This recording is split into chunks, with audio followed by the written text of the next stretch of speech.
Right. Good evening, everybody, or good morning, depending where you are in the world, and welcome back to our part two of Who Won the War of 1812. I'm joined by Colonel Pride Review. How are you, sir? I'm very well. Thank you for having me on. And well, thank you for coming back. And just before we start, I just want to pay tribute because I found out this week that uh, subscriber of mine and someone who's followed me on Twitter and social media and has been in the chat a few, since when I've been doing this for about 5 years now, um probably just over 5 years now, come to think of it. It was when we were all locked down in our homes and everything, and this was the one thing that was you know keeping me going, engaged and everything, when all the sort of BLM silliness that broke out and all that period. And a fella who was round, posting memes, um, and really like engaged in some really, what I describe as a time when the political scene that we belong to was generating really like genuine energy and cool ideas, and and when it was dissident, it wasn't full of all the slop and silliness. And that was a person called Naz, who I found out who uh, passed away recently. And so I just want to pay a quick tribute to him because people may have seen him on social media and everything.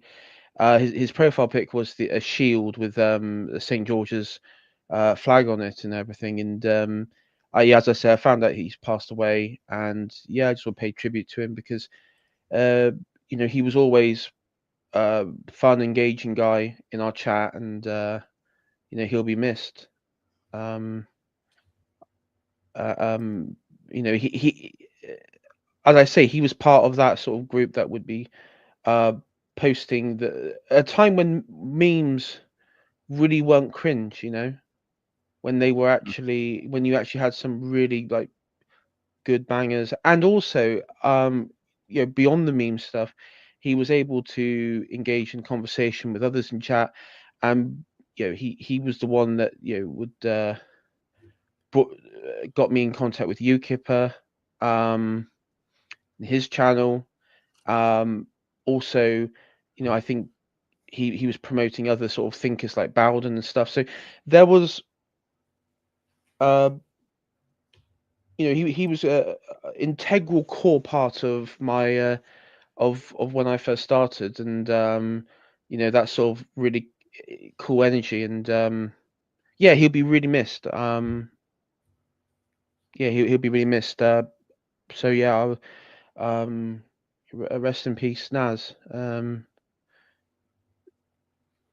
so we'll move on now, because as he would want us to sort of move on to our what topic of the show. So, kind of prior review, we've last time we had sort of just finished or as what you called at the time, like this American high in the war, um, this Yes, victory absolutely. that the Americans. So yeah, a double victory over the course of September and October. 1813 was a mixed bag for them, but the September October time was, well, to the beginning of September was a pretty good time because on the 10th of September they had the victory on Lake Erie, and they never lost control of Lake Erie for the rest of the war. So that was a great moment for them. They captured the entire British fleet on the lake. It was a really great victory, like absolute credit to them. And in the aftermath of that victory, Proctor in the West, that general in the West, in the Western campaign, he decided to withdraw into Upper Canada. He was pursued by the Americans. He had Tecumseh along with him, and he was then defeated on the 5th of October by the Americans, and his army was broken, and Tecumseh was killed. And Americans in the aftermath occupied Amherstburg. That's directly opposite Detroit. So they recaptured Detroit, got hold of Amherstburg, and killed Britain's most impressive, most important native ally. And really, given the damage that was done to American prestige in the West in the first campaign of the war in 1812 by Brock, this was This was a good turnaround for them. It didn't. What's kind of, I suppose, sad from their point of view is that in the aftermath of winning this victory in the West, not a lot happened in the West for the rest of the war. Not that no one was shooting at each other at all, but basically the Americans then sit in Amherstburg for the rest of the war, not doing much, which almost makes you question why was why was the West so dramatic and so important for the first 18 months of the war, and then once the Americans actually win there, they just sit in the fort and do nothing. And it's actually, in a way, that's a tribute to Brock. Brock put the Americans in a position where the West seemed important by doing his a remarkable, counteroffensive in the first months of the war. But actually, it's not the key strategic point. The key point is further east, around in the Niagara front, and on and then on the roads to Montreal and Quebec. Now, in here, the Americans never did well in Lower Canada, like Quebec, in this war. They did have a brief moment also in 1813 where it looked pretty good on Niagara. They did cross over. They captured Fort George from the British, so it's on the British side of Niagara. And that by the time you get to October, it's looking really, really good. But in the aftermath of that, things quite quickly start to break down for Americans, and there's an American counteroffensive. Oh, sorry, a British counteroffensive. And it's in this. Yes, it's in this counteroffensive where what we start to see is a upping of the ante, an increase in bitterness in the conflict. Two points in 1813 that are worth mentioning in terms of American depredations on Canada. In the West, after winning this victory and occupying Amherstburg and defeating Tecumseh, they just sit there not doing much in Upper Canada, but to maintain their army there, they have to start oppressing the locals, requisitioning wheat, and also making effort to burn. They adopt a policy of burning down properties on the road from the east to the west, because they think the British are actually going to come and expel them from the west. The British end up never doing so. But in the process, they burned down a town, for example, called Dover Mills. And in the process, convinced a lot of Canadians. Remember, we mentioned last time, a lot of Canadians were ambivalent. A lot of Canadians were, in fact, Yankees. Well, while burning down all this property, while burning down these towns, a lot of Yankees become Canadians in this process. A similar thing happens in the East, where I mentioned, so the American crossed over. They've captured Fort George, it's a British fort, but they're after American defeats further inland on the east, they decide to withdraw, and the commander at Fort George is told to burn the fort and come back over to America. It's a reasonable order, but he decides instead to burn the town next to the fort. It actually doesn't do all that much damage to the fort itself. He burns a town called Newark, which I think is now called the town of Niagara on the Canadian side. It was called Newark at the time. And in particular, present at this event is a guy called Joseph Wilcox. I think I mentioned him last time. He was a Canadian or Irish Canadian who had actually fought with the British at Queenston Heights alongside Brock, and then turned Yankee later. He changed sides and formed a division called the Canadian Volunteers, who were Canadians fighting on the American side. And whenever the Americans had guys like that with them, then bad things happened, because these guys had political scores to settle.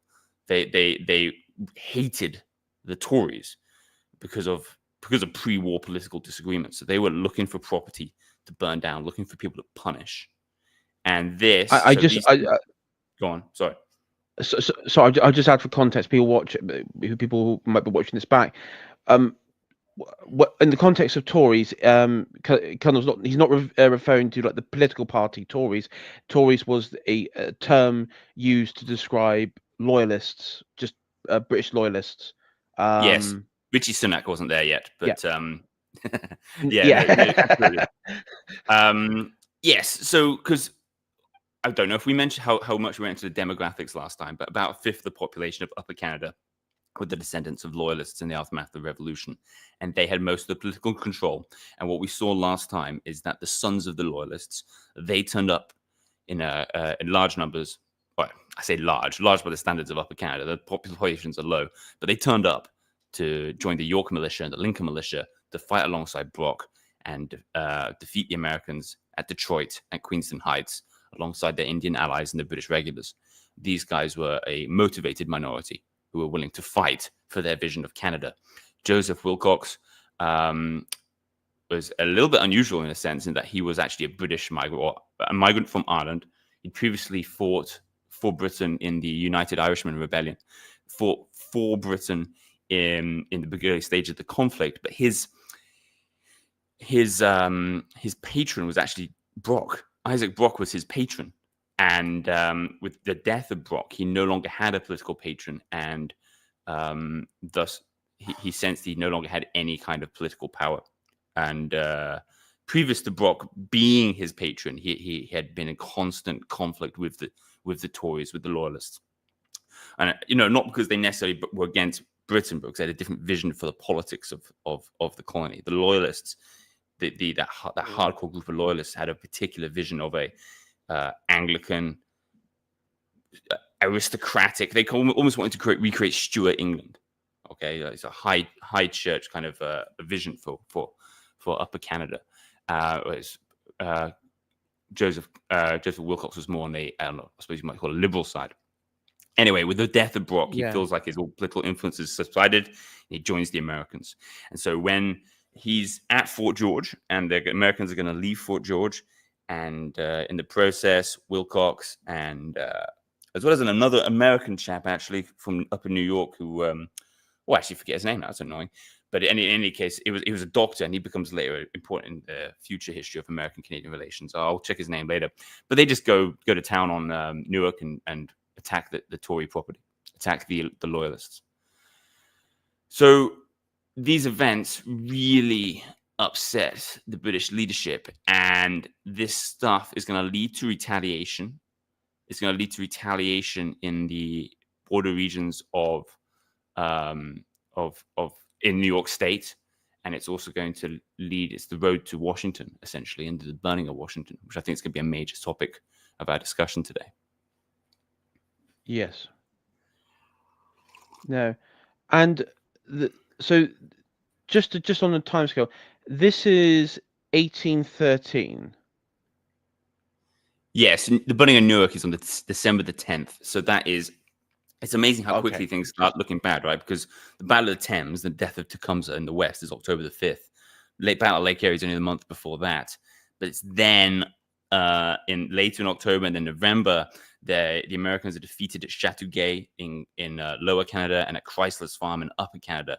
And this is the defeat of the American invasion. So it was looking so good in October, and then turned around, gets pretty negative for them pretty quickly. Of course, this is a trend throughout the war, that the offensive for both sides in this war was really difficult. So the Americans on the offensive a lot more than the British, certainly in 1812 and 1813, and so they suffer a lot more of these defeats. Okay, and I just thought we'd talk about this briefly because while at the same time, so this is July, 1813. Tecumseh would travel with an entourage of, I guess what they referred to as, they called them the prophets, or that's how the Cree referred to them, as the prophets, to what is now southern Alabama, Mississippi, and in this, that part of the South, which was still, you had the arrival of American settlements. I believe, like particularly in like the settlement of Mobile. I think that's how you call it, which is Yes, now I think it's like a city in Alabama, and everything.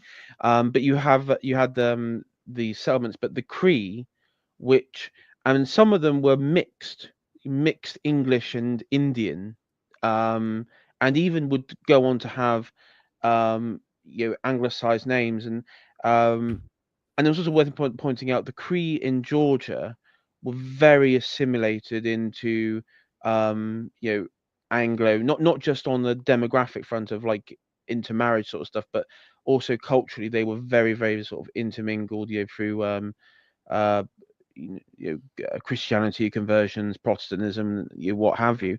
But the Cree in Alabama, which we will call the Red Sticks, I might call them the Red Sticks, um, were more conservative, traditionalist, and sort of semi-nationalistic, in that they wanted to keep Anglo influence out of their territories.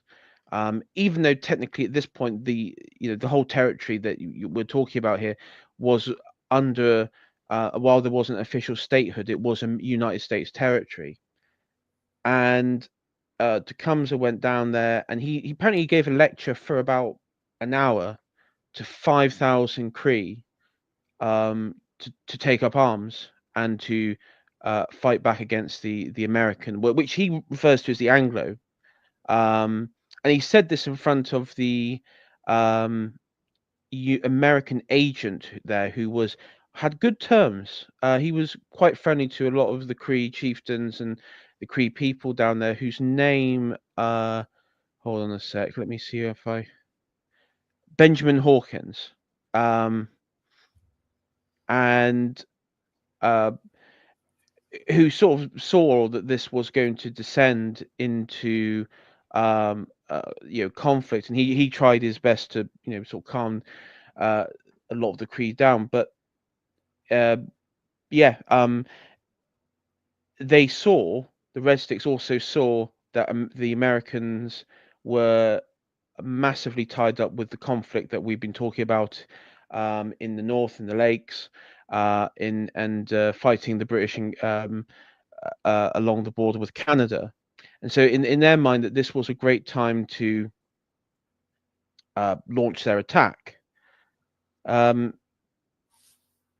and This is what they did. So the first major offensive in this was the um, uh, attack, the Red Stick attack on what called Upper Creek Town.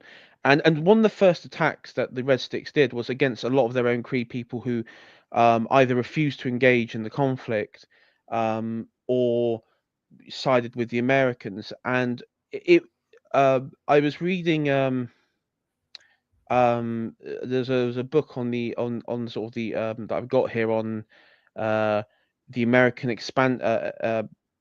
the expansion of the US, that talks about the Cree War and the settlers and everything. That this was incredibly brutal. I mean, they would burn them alive, torch them, like sort of burning at the stake, sort of similar things. Break into homes and in farmsteads and stuff, and murder them in their beds. So this was, you know, they're sort of presented in history as these very fanatical groups that were, originally that.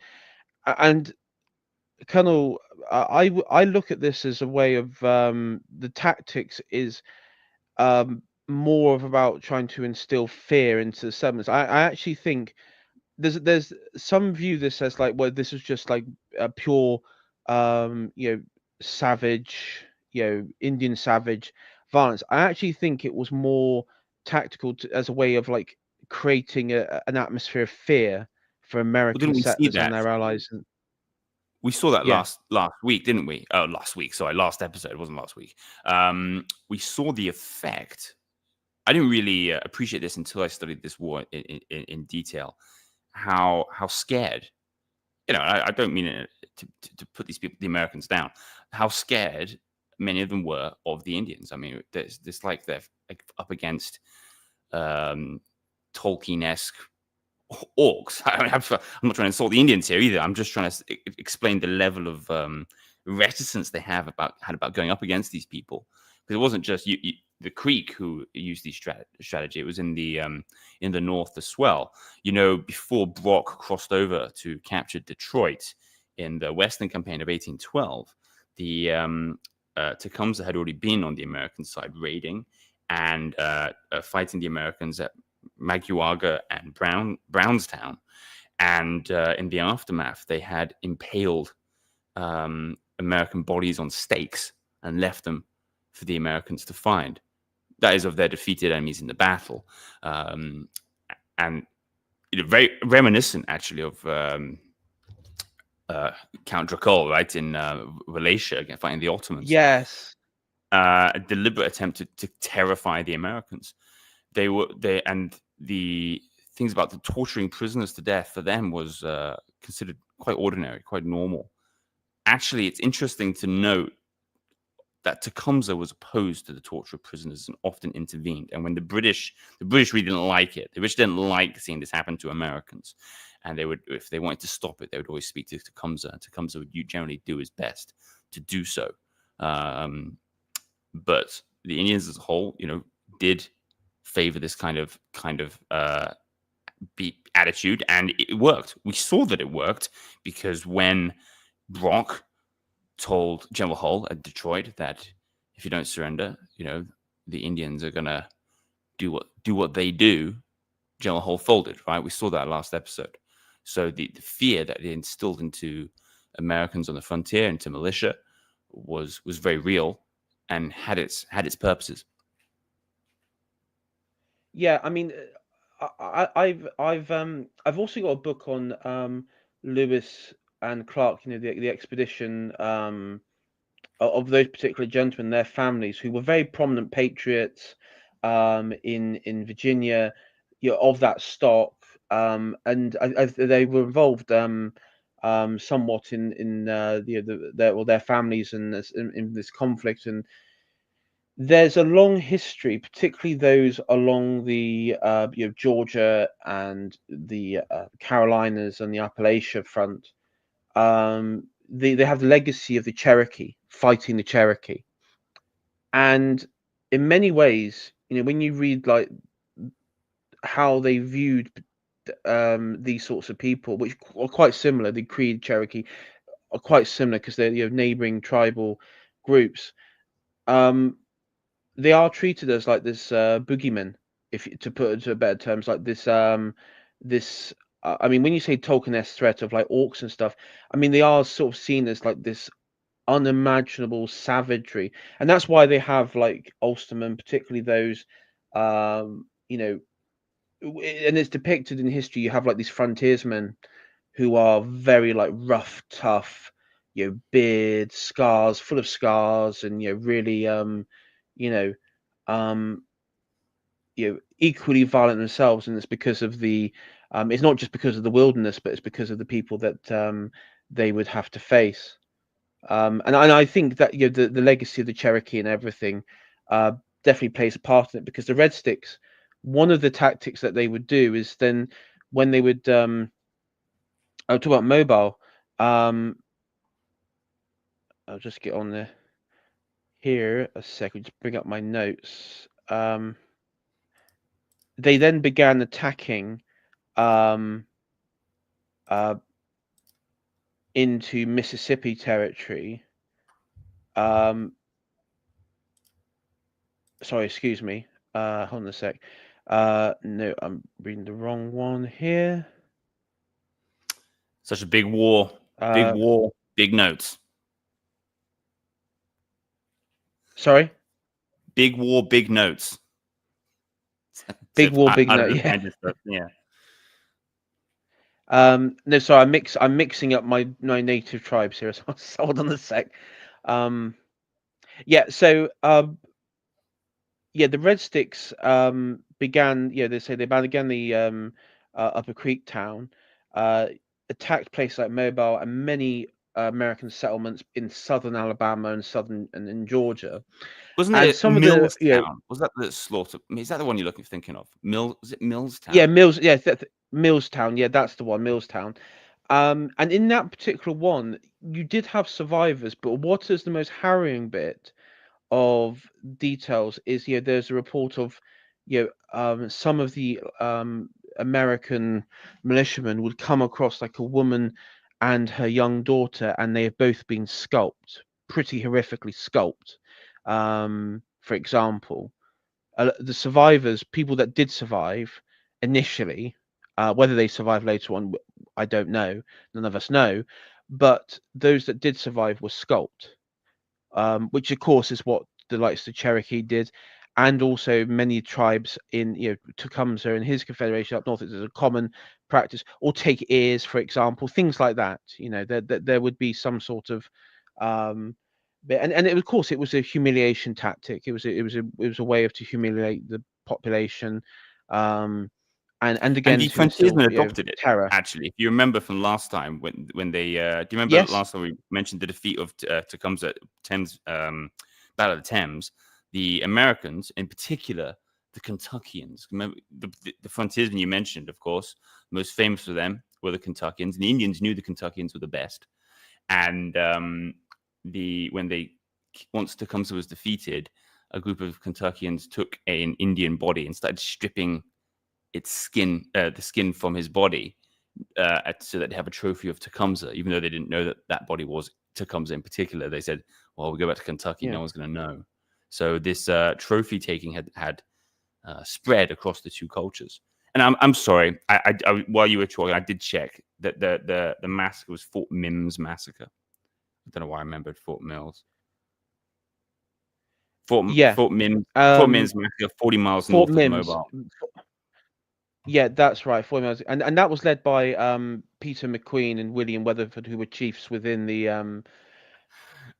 Red Sticks, and I always think of Steve were McQueen. I always think of basically Steve McQueen leading a war party. yeah, yeah. That it is quite like in the names. It's Yeah, well, we'll get yeah, this. Look, William and Weatherhood, Peter McQueen, Daniel Beasley, Dixon Bailey. Guess who's the white man and who's the Indian? They got the same yeah. style name.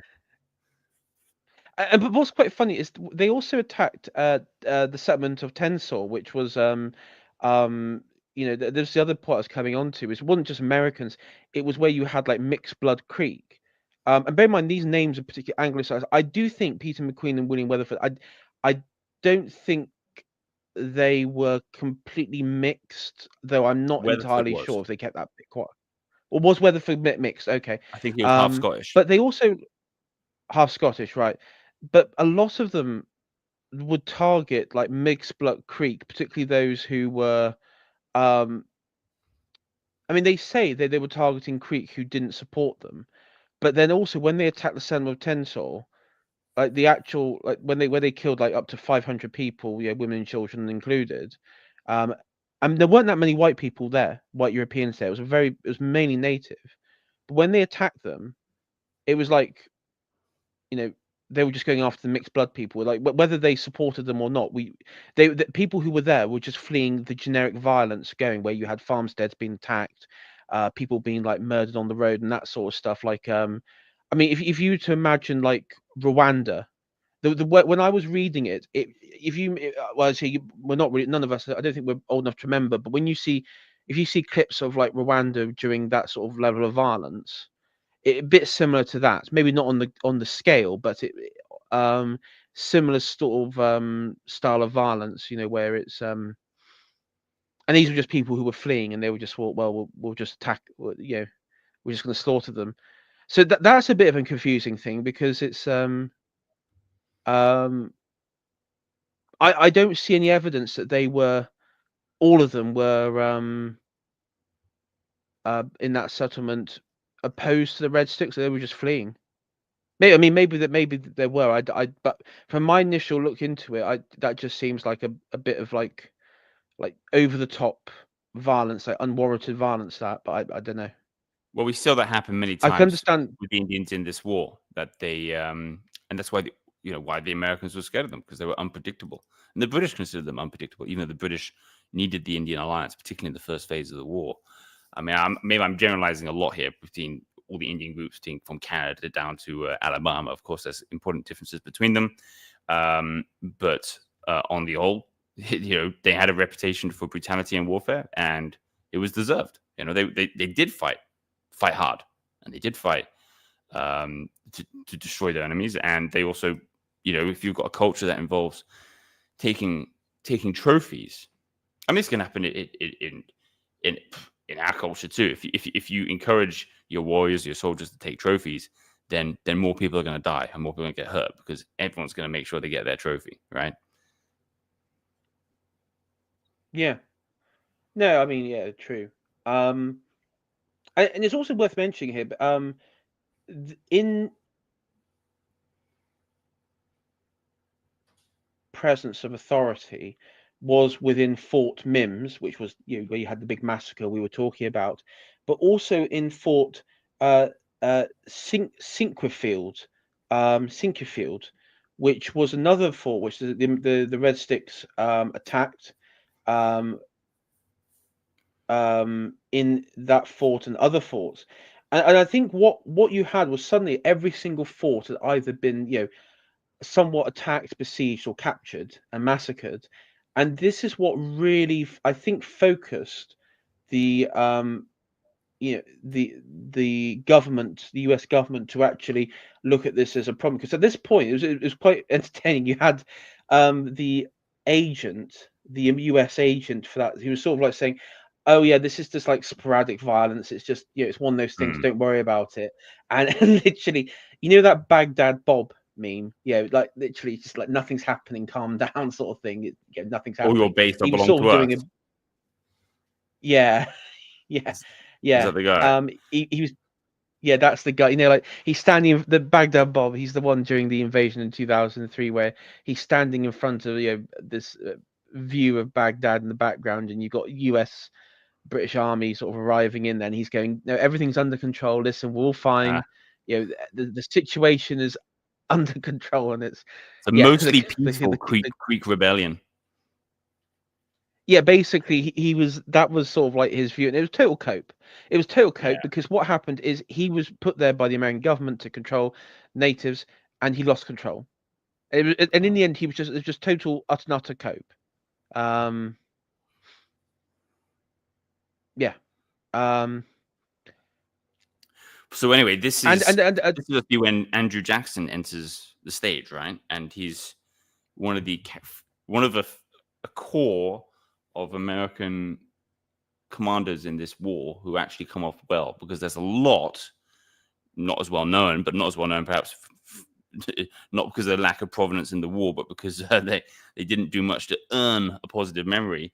But Andrew Jackson is one of a core of guys who actually made their reputation from this war, right? So when does he enter the stage exactly? Is it after the massacre at Fort Mims? yeah, it was after the massacre at Fort Mims.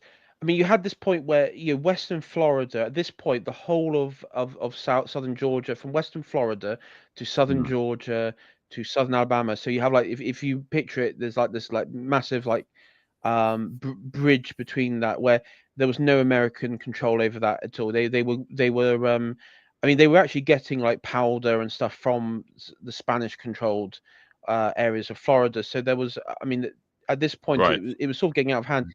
And you had Brigadier General Ferdinand Caliborn, who was the militia commander in the Mississippi Territory, who was starting to think, actually, like, he's got a problem in the Mississippi, because of the destabilizing area in the neighboring territories, that this was, in the neighboring constituent parts, was affecting his part. There was like this broad um, weakness area, and he was wanting to say, we need to go into Alabama and Georgia. We need to sort this problem out because this is getting out of control.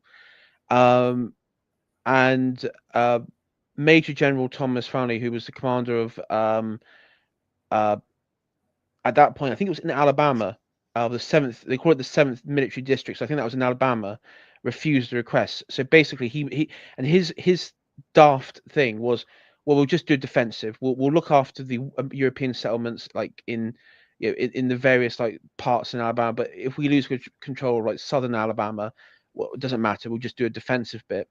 And this wasn't good enough for the U.S. government at all. This was, because this was just getting ridiculous.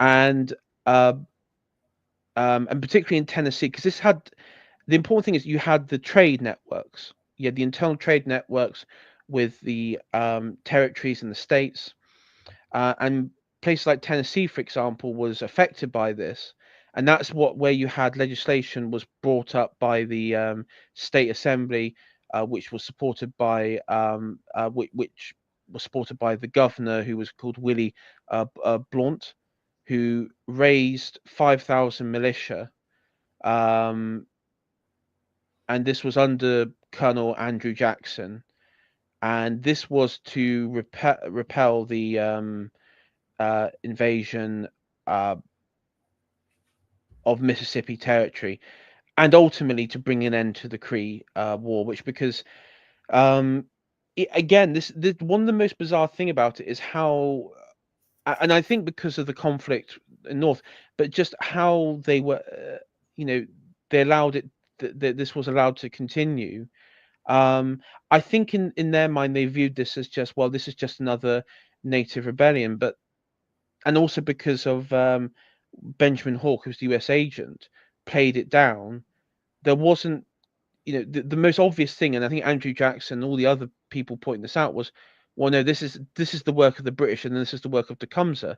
They're doing this to create another front, um, and this was an existential threat to the American Republic, which it was. I mean, there's no two ways about it. This was a emerging problem. This wasn't just like a regional native revolt. This was something bigger, and this was coordinated.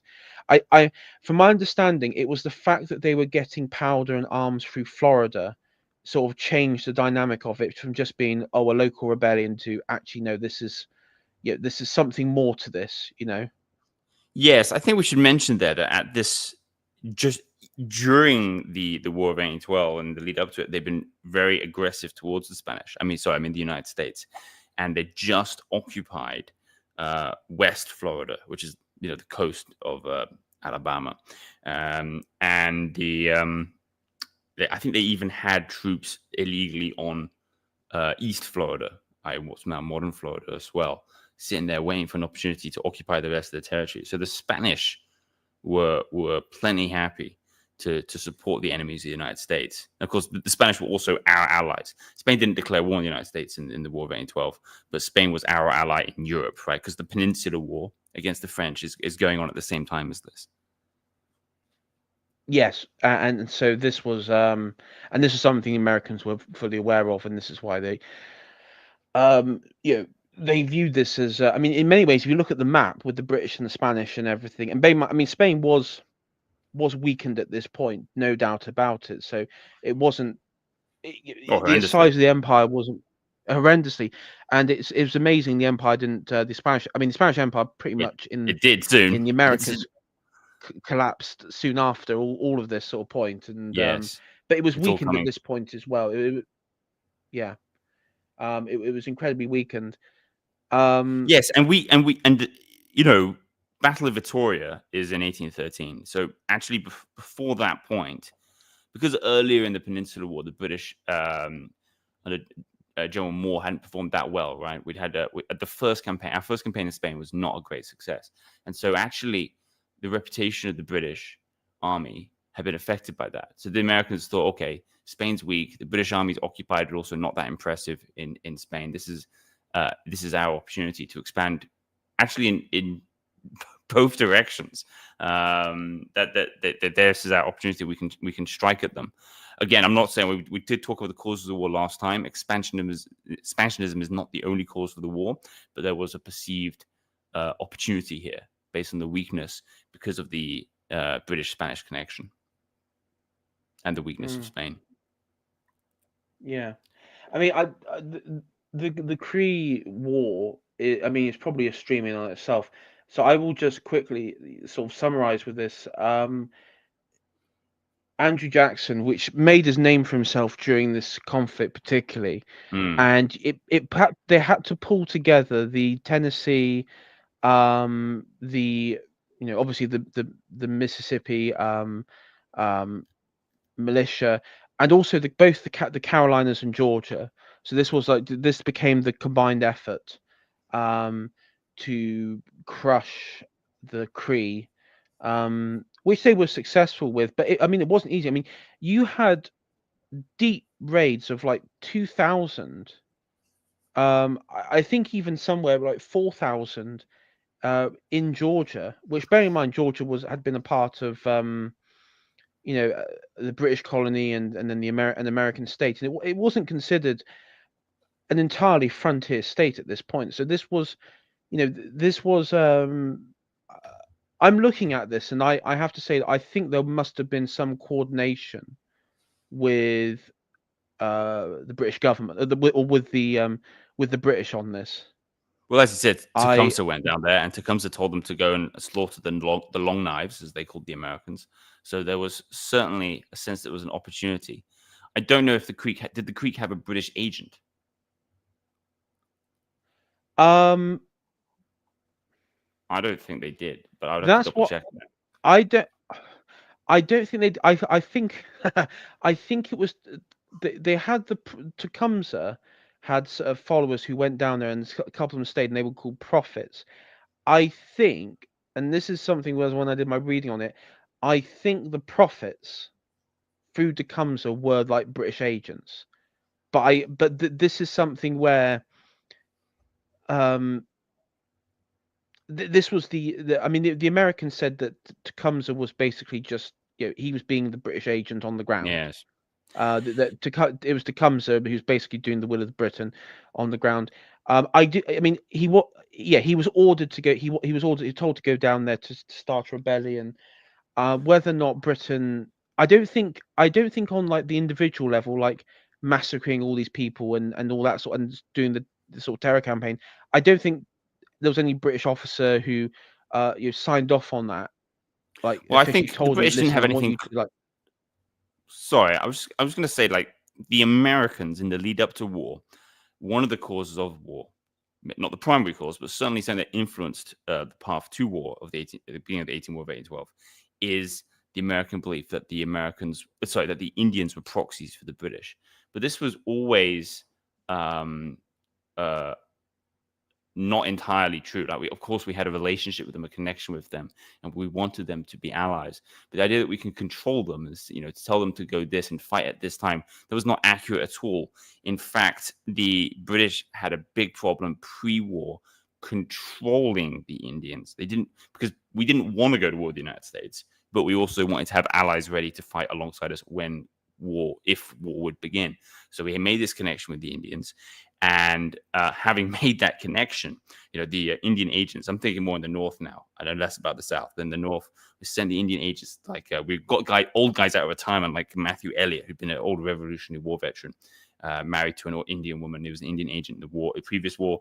We bring him back, and Governor Craig, this is the predecessor to Prevost, had a nightmare trying to get this guy to, having brought Elliott back to make this connection, he then had to get Elliott to control the Indians, to stop the Indians fighting before the British wanted to, or before the British were under attack. Because remember, they're at war. You're in Europe. We don't want a war in North America, and it caused a lot of problems on the British side. It was a political headache for us, and of course, the Indians did fight without us, actually, and with unfortunate consequences for them. I mean, they're defeated in 1811 at Battle of Tippecanoe by Harrison, and in the aftermath, the Americans raided Prophetstown, named for Tecumseh's brother, and they found some British muskets, and the Americans used this as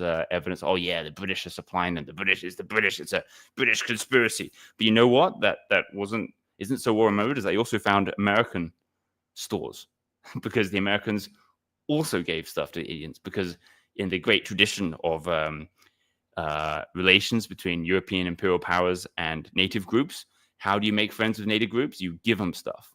Yeah, that's true from Tasmania to Canada and everything in between. You give them stuff. So, and what stuff do the Indians want? Yeah, gunpowder and muskets and stuff like this. So blankets also. That is the Americans kind of exaggerated this in their minds, sometimes because it suited them politically, and so in some cases they believed it. But the reality is that yes, there was a relationship between the British and the Indians, but no more so than what the Americans would have liked if they could have achieved one. If the Americans could have had American allies, they would have done. After Tecumseh's death, they were able to have some, but uh, my point here is that the one shouldn't get into the habit of thinking the Indians as a British proxy. Yeah. And just going back to Andrew Jackson, I mean his mission, or I gotta say I mean his obviously role was to defeat the Red Sticks, but his ultimate mission was to move on uh, uh Pensacola, which is in western Florida, and this was where the road or the network where they were getting their arms through, the powder and the muskets and what have you. Um, and he was uh, this was the ultimate objective, and this is where you had. I mean, his plan was to basically build roads and destroy red stick settlements, like pro red stick settlements. So to make it so mobile and the other like European and friendly Cree settlements were clear of any threat, and also to refortify forts and everything. So this was like uh, I say reprisals. It's similar reprisals that we saw with what the Red Sticks did. So they attack their pro-American towns, and um, Andrew Jackson did the same. Uh, Yeah, it's a brutal way of fighting war. yeah, yeah, and that was this is where I mean Andrew Jackson. I think he came up against like there was the Battle of uh, Tallahassee, um, which was incredibly brutal battle, um, where many Red Stick men, women, and children were killed. And this is where a lot of the the left in America, sort of come after Andrew Jackson as being like the bloodthirsty colonists and everything. And it's like, well, um, he did. I mean, in this particular one, it wasn't like a uh, I was just gonna say this wasn't a what would I call it? I don't. This wasn't like a deliberate target of a civilian area. This has just happened to be an encampment where you had this arrested encampment, and uh I think it was a cavalry charge. So literally it was they charged in, and it was like, oh yeah, there's women and children like in these tents and everything. But by then it was kind of too late, if that makes Mm. sense. You're already like in the battle. The battlefield is here, and they're there, Blood's and up. it's of course there will be. Yeah, it's just that they'll be part of the casualties. It wasn't like a deliberate. Oh look, civilian settlement. Let's go. Let's just go. Massacre them for the sheer hell of it. Sure. Still terrible though. It's I mean, yeah, I hope terrible. everyone involved. And I think, I mean, and also Jackson. I mean, he knew it was uh, terrible. I mean, I think he even wrote about how, it he wrote about the brutality of the campaign, that there were so many women and children mixed up with these Red Stick rebel groups, that it wasn't like a conflict or war that how he viewed it should have been conducted, where two armies meet on the field sort of stuff, and that's how it's decided. It's Um, not going to be, is it? I mean, you get the war you're no, given. Frankly, you don't get to yeah, choose. If your enemy are well, if the nature of the terrain and the nature of the fighting is more like this kind of guerrilla, small scale skirmishing, this type of thing, then that's the war you've got, and that's the war you're going to have to fight. yeah. And he then goes on to relieve the defendants of uh, one of the the defendants of uh, at the Battle of Tala Adica, which is in I think it's in Mississippi. It's like on the border with Alabama and Mississippi, where you have 700 Red Stick warriors besieging that settlement as well, and they were able to relieve it. Um, but one of the problems that Jackson had though throughout this was obviously supply problems, and also the enlistment problem because a lot of these were militia, and so there was like a time limited. They had like this really bizarre system where militiamen had like um, they could put in claims to go home because Oh, it's their time had disaster. come up. They had Yeah, militia, it, and so then they it, also had volunteer formations. Volunteers were men who sign up for a specific period of time, or in some cases for the duration of the war. Um, and then there were also regulars. So three types of units, and it was just an absolute mess. Um, we mentioned last time there was some militias from some states would refuse to cross state boundaries. I believe that was less of a problem with like Kentuckians, for example, which so Appalachian more the type of thing that um, Andrew Jackson has with him. But in the North, this was a serious issue with the Ohians and New Englanders. In fact, New England militias mostly just sat out the war until the very end, when British troops marched through a corner of Vermont. New Englanders started turning up a bit more. But for a lot of time, they just would not participate. And the volunteers, yeah, their time comes up and think, well, time for me to go home. And I'm going to go home. And it's also, it's the harvest time. British had this problem with militia too, that they want to go home for harvest. We didn't have such a problem with getting them to cross territorial boundaries. We also had have a unit called fencibles who were somewhat in between regulars and militia, but we didn't have anything like the discipline problem the Americans had. The Americans found in this war, they had to really go big with the lash, and they had to execute a lot of guys. There was data that was about over the course of the war, they had a desertion rate of about 10%, which is really big. And that's not just guys going home because their time's up on the contract they signed. They had really big problem. And Jackson, the two guys stand out as trying to fix this problem and create a serious American army are Andrew Jackson and Winfield Scott. Winfield Scott's operating in the north in Canada or near to Canada. yeah, we And both mentioned of them, last week, and yes, and he's got more to do later in the war. He's both of those men worked hard to instill discipline, and that showed fruits. I think on both sides.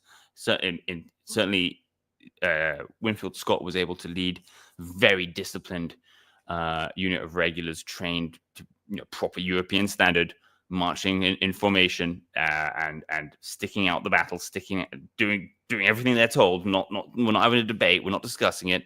You're going to do what you're told, or you're going to get flogged. And they performed well. And Andrew Jackson had a similar reputation as a disciplinarian. He was not wary I of the mean, lash or the firing squad. no, I mean one of the sort of rivals he had in this was because he was in the you had this rivalry between West and East Tennessee, um, and particularly in the militia. And so under the command of the East Tennessee, because he was Jackson had the West Tennessee, or what they would call the West Tennessee militia.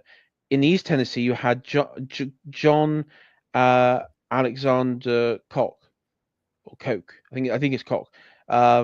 With and you had this instance where they were meant to be marching. They were meant to meet up towards, I think it was Fort Strother, and this John Alexander fella basically pulled some ridiculous level shenanigans of, basically not deliberately trying to scalper and mess up Jackson's campaign. And he did this by, um, in my mind, deliberately not getting there within the time frame that was reasonable, because a lot of his men had like a 10. They were coming up to their 10-day sort of period where they could then return home. So there was you had that time limit to militia thing that I mentioned earlier, but also you had like for example, they attacked a friendly Cree settlement as well, just Jesus. along the Coosa River, which angered Jackson because at this point they were sort of negotiating with the friendly Cree, because you still had Cree many who you had many who were independent of this conflict, and then you had others who were like friendly to the Americans, and he pulled that sort of stunt. Um, and in the end, he actually, he then camped. He refused to meet up with Jackson um, after the when he attacked the friendly village, uh, and by the time he got to Fort Strother to meet up with Jackson, there was only 10 days left on his East Tennessee militia um, for their enlistment, and then so Jackson had to dismiss them because that was their time was up. Ridiculous. Um, I mean, it was ridiculous, and then of course you had like the cavalry deserted as well. So you had like these really bizarre moments where you had the stables, for example. He was right. You had like stables and like swords and things, and it just left them empty because the whole cavalry unit had gone. It's Um, ridiculous. The and Americans then were this, not ready to fight this war. It's just sorry, they're just they thought they were going to fight a war of militia like this. I mean, I know we mentioned this last time, but it's just a atrocious plan to say they chose the war, right? They chose this war, and they were in control of the timing, right? From the political point of view, even if they lost the initiative on the background in the first months, from a political point of view, they had an entire initiative. They could set the date for going to war, and they decided to set that date without having done the necessary preparation. It's really a big mess. mm, we mentioned that American officer in the North last week who basically was able to turn around American fortunes, and he was instrumental after the war changing the military rules and regulations, and particularly like within state militias and everything, and more focusing away from state militias to an actual, a federal army, as I guess you could call it. Oh, And absolutely. The I regulars become described, important. yeah, and I said that he's basically like, you have like in revolutions, you have like the fanatics who end up pulling like Yes. silly stunts like this, like in France and then the Bolsheviks and stuff.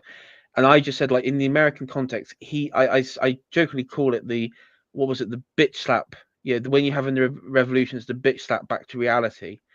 Yes. And this sort of shenanigans, which was, and not being funny, like the Red Sticks weren't as powerful, as strong as Tecumseh's Confederation, and they definitely were not as powerful and as well organized as the British forces in Canada.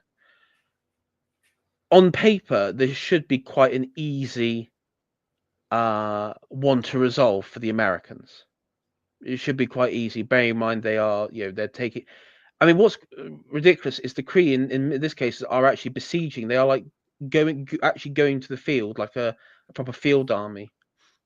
And the only reason they're able to do this is because of like the total sort of like clownish behaviors of American militia commanders. Yes, I mean, I mean, I've said what I have to say about the quality of American military preparation, but the other issues is the leadership, and a lot of impressive figures in American military history for the rest of the 19th century, quite a few of them anyway, get a start at this time. Okay, so Harrison, Andrew Jackson, Winfield Scott, they all. I mean, okay, Harrison was a well known figure before as an Indian fighter, but thanks to his War of 1812 actions in the Northwest campaign, he goes on to be president, as of course does Andrew Jackson, and Winfield Scott goes on to be head of the U.S. Army, and he's involved in the conquest of the war against Mexico. But it takes time in this war for these guys, to get to the top. Yeah, for the Americans to weed out all the people, never completely weed them out, but gradually weed out all the people who are just political appointees, who are fighting a fantasy war. They want to refight the American Revolution, so they want to use militias. It's their choice. They think the right way to fight the British is to get the militia out, because that's the stories they heard on their daddy's knee about the Revolutionary War. And they're slowly they have to And also weed out the some, fantasists and get the serious people in charge. Sorry. and also, I mean, given the age of some of them, a lot of them, particularly the older men, would have been, you know, men at the time, youngish men who fought in that conflict. The last, They oh sure, were there's loads of they veterans. Dearborn, Hull, and Wilkinson were all veterans, and you know what? They all performed badly in this war because they fought a very different. Dearborn was maybe the best of a bad bunch. It wasn't a complete disaster as a commander, but Wilkinson was literally a Spanish spy, and all his invasions on the Eastern Front were yeah, it's ridiculous. He was employed by the Spanish. He was on a pension for the Spanish. But anyway, pension or otherwise, all his military ventures were a mess. Hull, of course, surrendered at Detroit.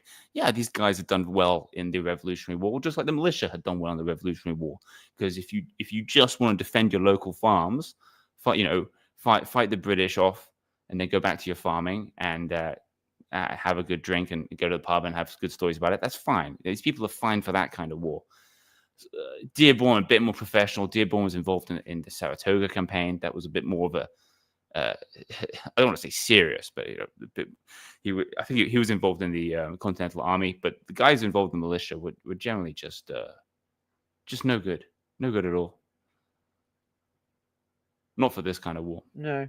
And of course, yeah, they fought in the last war, but they were fighting a different war this time, right? But from both militia and from the leadership point of view, they're not. The Revolutionary War was essentially defensive, right? So they had control of most of the territory. British Army turns up, and we have a battle, and the militia withdraw, and the British then do what? They don't have the manpower to occupy the entire United States. But this time, they're the ones trying to occupy vast amounts of territory.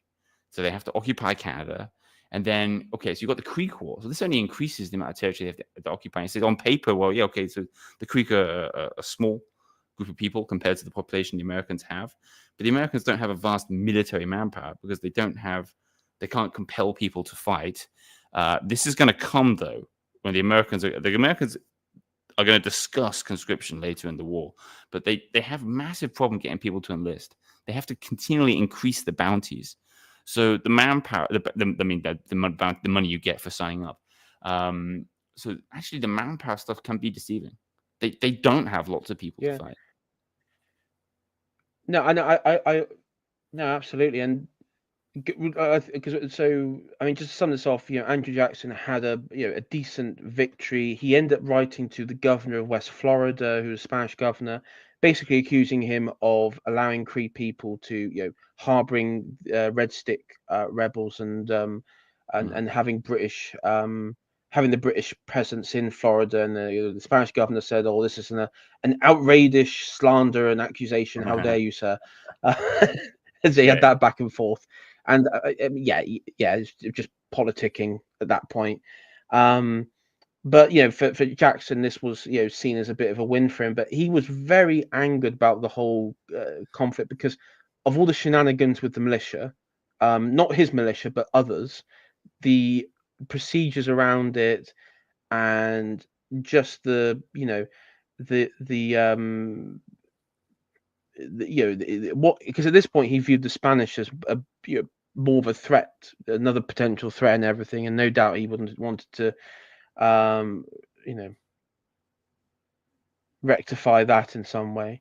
But what we'll do now is go return to north, and I just want, so this is what a lot of Canadians, so this is roughly at the same, so this is October 26th, 1813. And we're going to just want to talk about the Battle of the Chateauguay, Gay. and Sorry, this one, but it is that gay, yeah. Chateauguay.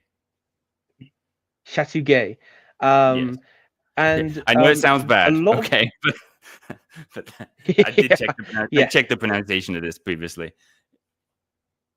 Yes. So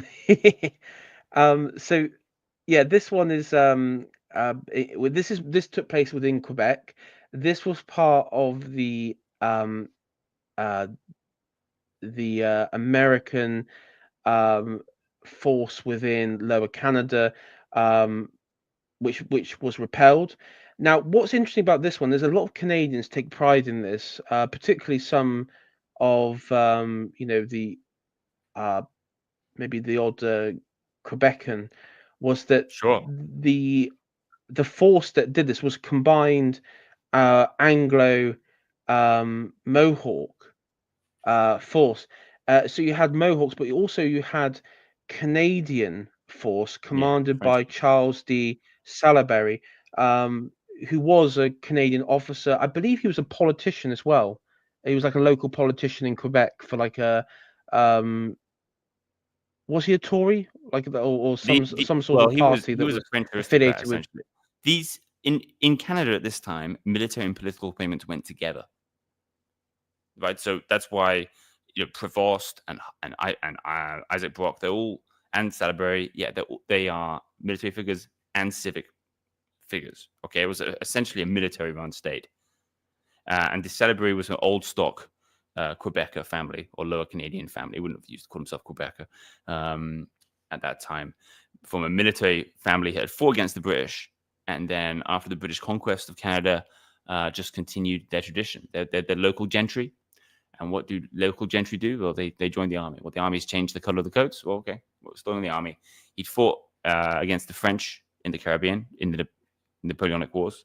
I think he'd been to Europe to fight in the British Army, and now he was back in Canada and defending his home and leading, yes, as you said, French Canadian and Mohawk force against the American invasion. And this is the invasion. That there's two battles close back to back. There's Chateauguay, and then Chrysler's Farm in Ontario or Upper Canada. And this is the front commanded by Wilkinson, by the Spanish spy. And in any case, as the French in Canada, just as the Americans discovered in the Revolutionary War, that they're not keen to be conquered. Even though the Americans told themselves the same myths both times, or they'll welcome us, they'll want to get rid of the British. No, they don't actually.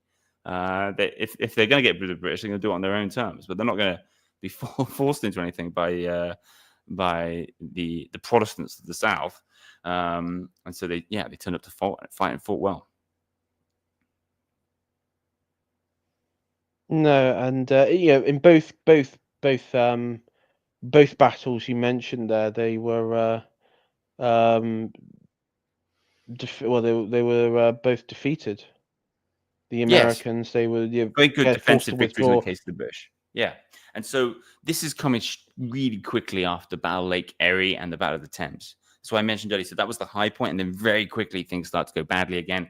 And it's in the aftermath of those defeats, Chateauguay and Chrysler's Farm, the Americans are going to evacuate Fort George. That's the George in Canada, just over the Niagara.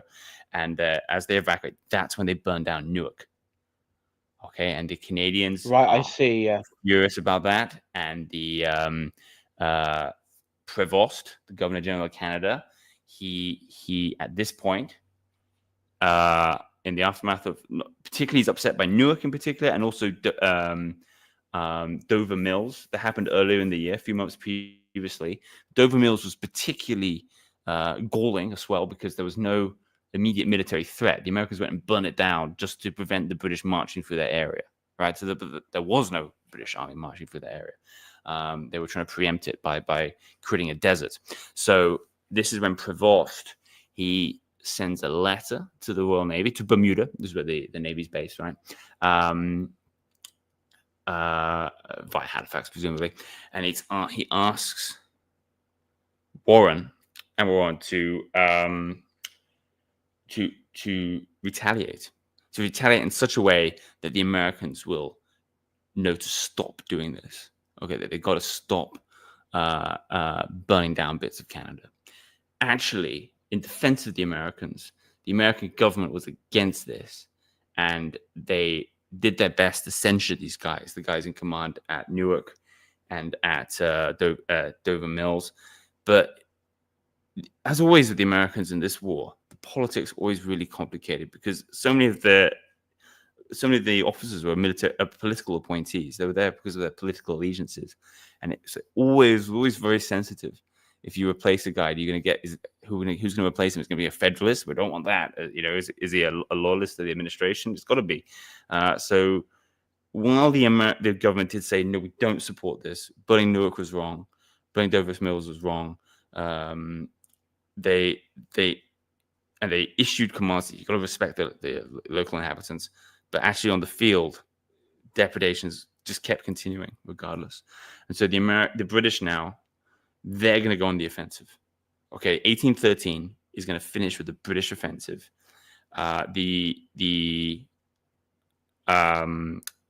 There's two offensives that are going to take place. There's going to be offensive in New York, and there's also the raids on the Chesapeake begin in 1813, but the big ones in the Chesapeake are going to take place in 1814. But in 1813, we already have a chap called Admiral Cockburn, and he is later going to rise to the head of the Royal Navy. But at this time, he is leading small raiding forces onto towns around the Chesapeake, and making a point of telling the Americans, we're bringing the war to you because of what you've done in Canada, because you've attacked us. You chose this war. Well, this is what war is. We're going to burn down your towns, requisition stuff, basically. And he starts at 1813. Cockburn is learning, how to navigate the Chesapeake. He's becoming knowledgeable of the area, and that's going to be useful in the next year when we go for the attack on Washington. But that's in the future right now. But in New York, we send troops down, and we cross over, and we take Fort Niagara. We capture Fort Niagara. This is the one opposite our Fort George. Okay, so that you'll often find this in the in the war. Britain, and the United States have forts directly opposite each other. So, like in the West, it was Detroit and Amherstburg directly facing each other, and so it was the same with George and Niagara. We cross over, we take it with amazing rapidity. It's a great account of this by the British regular soldier, Private Shadrach Byback, who was involved. They were able to capture an American in the night and find out the password, and just rush the gate, shout the password, get in, and just basically arrest everyone. Really, really with tiny casualties. So Niagara was taken, and then a British army moves into northern New York. And at this stage, there's going to be another invasion in New York in the next year. But this invasion is not one of occupation. The mission is just to burn stuff down and to punish the Americans for what they'd done at Newark. And this is when we have the burning of Buffalo, which is yes, Lewiston first, and then Buffalo. Yeah, Lewiston on the 19th of December, and then 30th of December, just in time for New Year, we burned down Buffalo. Yes. Now, it wasn't like a general slaughter or anything. Certainly, people died. But the point was to create refugees. Spend create chaos throughout northern New York. So the people of Lewiston and Buffalo were having to run off to other places. I do apologize. I do have to raise this because I'm going back to like clownish American moments here. I'm going to have to talk about clownish American moments here.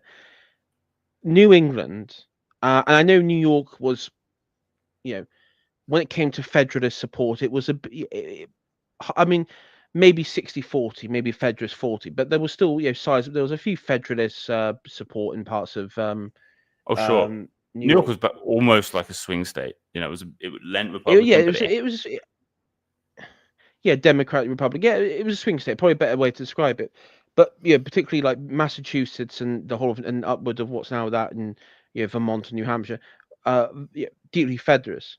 Now during this point, because the war had sort of come to the Federalist doorstep, so to speak, properly this time. You had you had Federalists, in like reports of like various towns and stuff, were actually giving aid and help, like medical help and stuff, to the British. Oh, sure. Okay. There's a town in. Sorry, go on. Sorry. Yeah, and I was just going to say, like, okay, medical aid, but then actually giving help, selling supplies and everything. I mean, forget the fucking embargo that the American government put on. Yeah, forget about that. But the fact that they're in the war. I mean, what on earth are they doing? What on earth, what on earth Yes, is going on there? there is in New York State a town called Ogdensburg, and Ogdensburg, the Federalist leadership there cut a deal with the British to maintain economic relations throughout the entire war. And the Americans did not shut them down because they donated money to the Madison administration. They basically paid money to Madison. They basically bribed Madison. And so for that reason, the British officers would actually visit Ogdensburg, and they would have dinners together and stuff like this in this town. And it was an important. This was an important trading town for trading with Canada. They really didn't want to conquer Canada here. Their economic life of the place was based on Canada, and so this is an extreme example. Elsewhere, there was lots of smuggling, but in Ogdensburg, it was just completely open, and the British armies fighting in the war in Canada continued to be eating American beef throughout the war. And that's just talking about the land route. At sea, I mean, it's just as bad, really. The American wheat continued throughout the war for as long as it was Mm. needed to arrive in Spain to feed the British army there. Right? I mean, So there's an island off there's part of Rhode Island, but there's this island. I've what is it called? I forgot its name now. It's like Nantucket. Rock or Is it Nantucket? is it no? Is it? I don't think it's Nantucket. Hold on a sec. Let me just bring up. Yeah. Uh, It's the one uh they make a deal of neutrality, right? I think, but I also forget the name of the island. well, what happened was the British Navy just turned up, and a force of Marines turned up, and I don't know if they had like a choice in the matter, to be absolutely honest, but they turned up, and let me get, because so just bring up the islands. Let me just bring up. It's become with all the islands. Is it Block Island? Might be Doesn't Block ring a Island. bell. Or maybe, Let me maybe. maybe let's. Is it Block Island? So I'm using yes, it's Block Island. So Block Island, which is just off the coast. Well, I say just off the coast. It's um about a couple of miles off the coast. I mean it's basically within the remit of what I would describe the heart of the American Republic at that point. It's an island. Um, I think at the time they called it New Shoreham, and Block Island, or just New Shoreham, but it's Block Island. And yeah, there was from that the port there, the jetty and everything, the port there. It was turned into a Royal Navy station, the whole island. A couple Marines landed on there, and yeah, from there they were able to use it as part of the blockade, but also just uh, again, locals from New England would use that as to to say like break any sort of tariff or blockade deal with the British to sell, and so it was a key area for smuggling. But I just Yeah. thought I mentioned that as well. There are several islands off the coast as well which had small presence, but this one had a naval, quite a substantial naval presence. Yeah, it's a few islands we occupy. One other one we occupy that's going to be important later is Tangier Island in the Chesapeake, and that's from where we're going to lead the attack on Washington. So, Yeah, but basically by this point, I mentioned last episode that the Americans had a really good first 6 months of the war at sea. That's been turned around now, and the British have got their act together and are now fully in control of America's Atlantic coast. And the American Navy is mostly cooped up in harbors right now. And whenever they do try to get out, as they do a little bit later towards the end of the war, they try and have a last shot at glory, then they lose.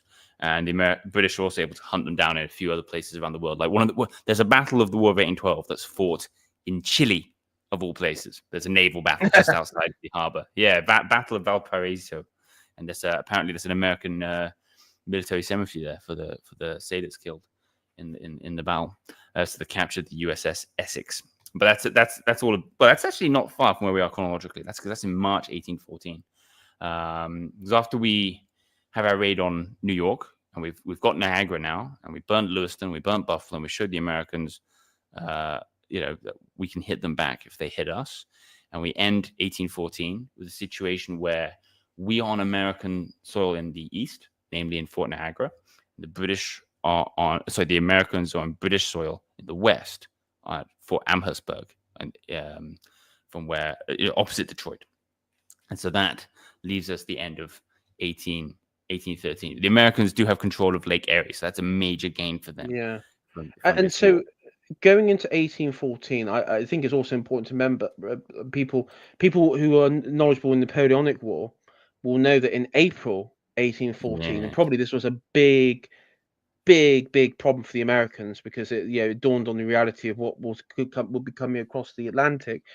Napoleon had been driven back to Paris and had abdicated, had been defeated by the coalition, and now British forces, British army, in Europe could now presumably send over men to fight the Americans. There was no longer that big conflict in Europe, and this must have been like a nightmare for the American government. There's a letter written by Henry Clay. Now, Henry Clay was one of the guys involved in bringing the war about. He was a war hawk who ultimately becomes important to bringing about a peace, actually. But in any case, he has responsibility for starting the war. And in his letter, he describes his shock at the abdication of Napoleon. He really didn't see it coming. And I think, from our point of view, that might seem amazing. Like Napoleon was defeated in Russia in 1812. But I suppose from their point of view, Napoleon has been around in one form or another for about 20 years by this point, right?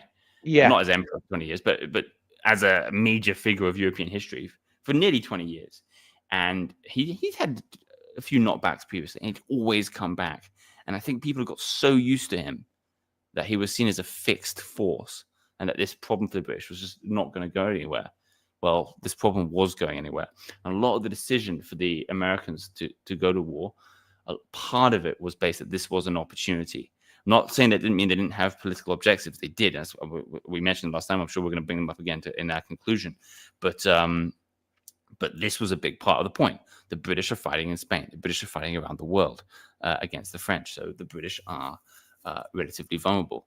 And yet the Americans dilly-dallied for so long before actually going to war. Because remember, the build-up was really long. Really starts the build-up really starts from 1806, 1807. And they amazingly they managed to wait. They wait to 1812, and Napoleon's got less than 2 years before he's going to abdicate. And then amazingly, well, not amazingly, but of course, British troops, regulars, are going to start pouring into Canada. Now, we saw in the first phase of the war that the French, the Canadians of both types, the Indian Alliance, and the small number of regulars in Britain were able to achieve quite amazing stuff in the opening phases of the war. They did. They really gave the Americans a hard time. Part of that was impressive leadership. Brock and Prevost, in very different men, but both impressive in their own way. And also because of how the Americans were not up to the task. They hadn't done the necessary preparation in terms of both leadership and in terms of their forces. Well, the Americans do start to fix those problems, but the issue is that the British themselves are also not standing still. Yeah, so the Americans fix some of their leadership problems. Their army is becoming more professional. Truly, it is becoming better as the war goes on, but by a long way. But the problem is the British are now also going to be getting better and very rapidly. And then there's going to be this British troops entering into Canada. There's British troops arriving in Bermuda. It's kind of a funny fact I would like to throw in here is that there's even some the 102nd Regiment arrives in Bermuda to take part in the Chesapeake campaign. The 102nd Regiment used to be known as the New South Wales Corps. It's the one that was involved in managing New South Wales and Australia for about 15, 20 years, famous for the rum mutiny. So it's quite possible that a convict's son from Australia took part in the Chesapeake campaign. Not the burning of Washington, but Yeah. at least they didn't. The 102nd wasn't sent to Washington, but it was involved in burning other stuff down. So I remember that's a seeing fun like fact. I remember seeing an article when a few weeks ago, and I was wondering when if we were going to mention it, that like it was what was it, the unlikely Australian involvement in the 1812 war, and I was like, wait, what? Yeah, And yeah, I saw that in New South Wales. I mean, that's quite interesting. Um, so I just want to talk 1814, Niagara and the Plattsburgh campaigns by the Americans. This was like the Americans, another invasion of the Niagara frontier. Is this the one in 1814 where you had the Battle of Lundy's Lane? Is this like the last big American push in Canada? yes. So summer of 1814, the Americans invade Canada again. Not much takes place in the West in 1814. Oh, the Americans. I mentioned Dover Mills. I don't know why. I have to apologize. I said it was in 1813. It's in the beginning of the campaign of 1814 when they burned down Dover Mills. That's in the West. Just it burned down the town and land around it to stop the British going through there to fight them in the West. The British don't go anyway. So that's all that really happens in the West. The action now has moved definitively to the east and also expanded, of course, to the Chesapeake. So the focus of the war has shifted somewhat. The West is mostly not really going to do much of anything now for the rest of the war, except for an attack on Mackinac Island, the key American island in the lakes that we'd seized at the very opening phase of the war, and the Americans are defeated. We maintain our control, though of course we give it back to them in the peace treaty. But besides that, yes, Lundy Lane, the long road to Lundy Lane begins. In the beginning of summer, the Americans go once again invade Canada. After many attempts, they fight the Battle of Chippewa, and here at Chippewa, we see Winfield Scott with his gray-coated professional soldiers, regulars. They're wearing gray because they couldn't get hold of blue, so it's the first gray coated American soldiers were these guys, amazingly. So they would have looked like Confederates, but there we go. And they win the Battle of Chippewa. And then in the aftermath of Chippewa, about exactly 20 days later, they fight Lundy Lane. And Lundy Lane was a slog of a battle. The two armies just brutalized each other. The visibility was poor, extended late into the evening. And they were continually fighting over the artillery, charge and countercharge. Two armies just brutalized each other. None of them can say that they won a great tactical victory. They basically just turned up at a field and hurt each other for hours on end. Really a long battle as well. But at the end of it, the Americans withdrew. So from a strategic point of view, it was a straightforward British victory. The Americans performed well. Definitely, they impressed the British, particularly the American regulars, right? Because Winfield Scott knows what America needed. They need proper professional regular soldiers, and he brought them to the battle, and they performed well. Lots of them died, of course. Okay, but they died without breaking. That's part of the point. But the casualties were high, really high on both sides, and the Americans withdraw, and that brings to an end the last American invasion of Canada. Going forward, it is now British offensive, both in the East and in the Chesapeake. When I say East, I mean Canada. Okay, and so we have now, as I mentioned earlier, this is a war in which the offensive was tough. I mean, everyone had trouble with the offensives. There were some impressive offensives in this battle, in this war. You know, Detroit is a standout example for us. The Battle of the Thames on the American side for them. Now the Americans have the easier part because they're on the defensive everywhere. And so we have the siege of Fort Erie, very brutal siege, famous siege. Lasted well over a month. It's about 5 weeks, 6 weeks.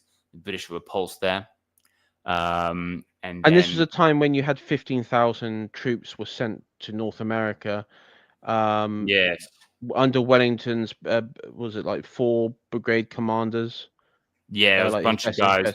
Guys come from guys who fought in Spain. Very professional. And they Well, they didn't get asked on with Welling. Prevost. No, and the trouble was they asked Wellington to go, and he wrote to the Prime Minister and said, "It's not, it's not. I don't want to fight the Americans." Well, why do you want me to fight the Americans? It's a bit He beneath also me. made a point. He made a strategic point as well, that there's no point sending me if we don't control the lakes. Right? If you want a really dramatic victory, we got to take back Lake Erie, not to be confused with Fort Erie, which is on Lake Erie. Yeah, Lake. Um, and there was just no plan for doing that. Just the Americans had started the war trying to ignore the lakes, and then realized they had to focus on the lakes, and in so What doing, they were able to get was hold of one of them. But there was wasn't no. the wasn't the naval, because later, like after in to 1814, um, Prevost ordered the burning of, was it Sackett's Harbour, and the idea was that that would then gain naval supremacy over Lake Erie and Ontario and the Upper Lakes. We attacked Sackett's Harbor 3 times. We never took it, but on one instance, an American commander in the dock, a low-ranking officer, he panicked and burned the American naval stores because he thought it was about to be captured. Yeah, that's pretty funny, but it wasn't decisive, not decisively so. But he got Well, severely reprimanded. what was he? Was he? I was going to say, like, wouldn't it be funny? Like, again, another clownish moment. He gets promoted. He gets promoted. Get like promoted because of that. No, this was too much even for them. I think it was Do you know what? ridiculous. If I was in his position and I did that, like massive cock up, I actually might just defect to the British side and just be like, yeah, that was my intention all along, or something like that, just to Yeah, save face. you could do worse things. Yeah, absolutely. It was absolutely awful. Don't know where it was from. Where he's from, it might have been easier to defect, but yeah, it was a mess. That was a mess. But we never. That's all good and well burning down Sackett's Harbor, which we never achieved itself. But we're still going to need to build a big fleet on the lake area, and it's going to take time. Yeah, it was a slow. The two fleets were the two lakes where there were like massive buildup were Erie and Lake Champlain. How do they call it? Do we anglerize it? Lake Champlain or Champlain? I think it's Champlain. Yeah, Yeah, this is the easternmost one. And the once all that effort had been lost, it wasn't that easy to. It was gonna take, because it took a long time to build up those two fleets in the first place in Fort Erie, so Lake Erie. Both Britain and America were building up these lake fleets there, and then once the British one was lost, it was going to be a long commitment to turn that around. And Washington's point was, well, if we don't have this absolute control, then it's just going to be, the war's just going to continue as it has been, with like defensive victories and offensive failures. And his assessment is borne out. So go on. I was just going to say now, you carry on, because I was just going to talk about the Battle of Platesboro. Well, that gets ahead a little bit if we want to follow chronologically. Okay, yes. Sorry, Washington is first. Sorry, I'm getting my battles mixed up here. So Washington is first. So we'll leave that bit to a bit after. But yes. So bear in mind, these things do go on. The campaigns are going on at the same time. So Washington is first, and then Plattsburgh, and then Baltimore. But it probably makes sense to do Chesapeake, and then Canada. Let's do the Chesapeake, because that rounds up, ends before the Canadian campaign. So we can finish with the Canadian campaign. So yes, as I mentioned previously, Prevost has asked the Navy to hit the Americans. What they hope is to demonstrate, to put the Americans off hurting Canada, and also to get the Americans direct troops to the Chesapeake. Something the Americans flatly refuse to do. They're just going to leave it open. That's not to say they weren't making any preparations. There were attempts to make sort of like counter-attack naval groups in the Chesapeake under a guy called I want to say Barclay. I have to double check that. think his name was Barclay, and he's gonna be one of the few people who perform well on the American side of the Chesapeake campaign. But overall, there's not much they can do. The British naval dominance is so strong. They've got plenty of Marines, and now they've got regulars brought over from Spain and even the chaps from New South Wales, and as well as, for whatever reason, a unit of French royalists put together from prisoners of war who behave terribly. Actually, they in a raid on the Chesapeake end up going a rampage of rape and pillage, and they have to be reprimanded and sent back to Bermuda and kept there after that because their behavior was too atrocious. It's a kind of a common feature of this war that the extra guys perform badly. So for the Americans, it's the Canadians who behave badly. Sorry, in this kind of respect. On the British side, it's maybe the Indians or these French guys. Anyway, we met another chap. You mentioned the chaps from Spain, the officers. One of them is Major General Ross, and he's going to lead the army side of the campaign in the Chesapeake. So that was the 4th Regiment of Foot, the 21st Regiment of Foot. So the King's Own 4th. The 4th is the King's Own. 21st is the Royal North British Fusilier Regiment, and the 1st Battalion, the 44th East Essex Regiment of Foot. So these, and then the Battalion of Royal Marines. So all of these regiments, you will people who are. I've read Charles Oman's book on the Peninsular War. These are all familiar names to me. These are names that you throughout the entire Peninsular War. People and people like Iron Duke and stuff will know of these names. These are, they have many of them have particularly taken part in some of the most brutal aspects of war at that time, like a Forlorn Hope. The various bits where they have seen extreme combat, and they know how. Go on, sorry. And that's it, and they know how to, in style, capture a city. Wink, yes, wink. And that's what they're going to do. And the man who has the plan is actually Coburn. He spells his name Cockburn. It's pronounced Coburn. I double checked this. Admiral Coburn.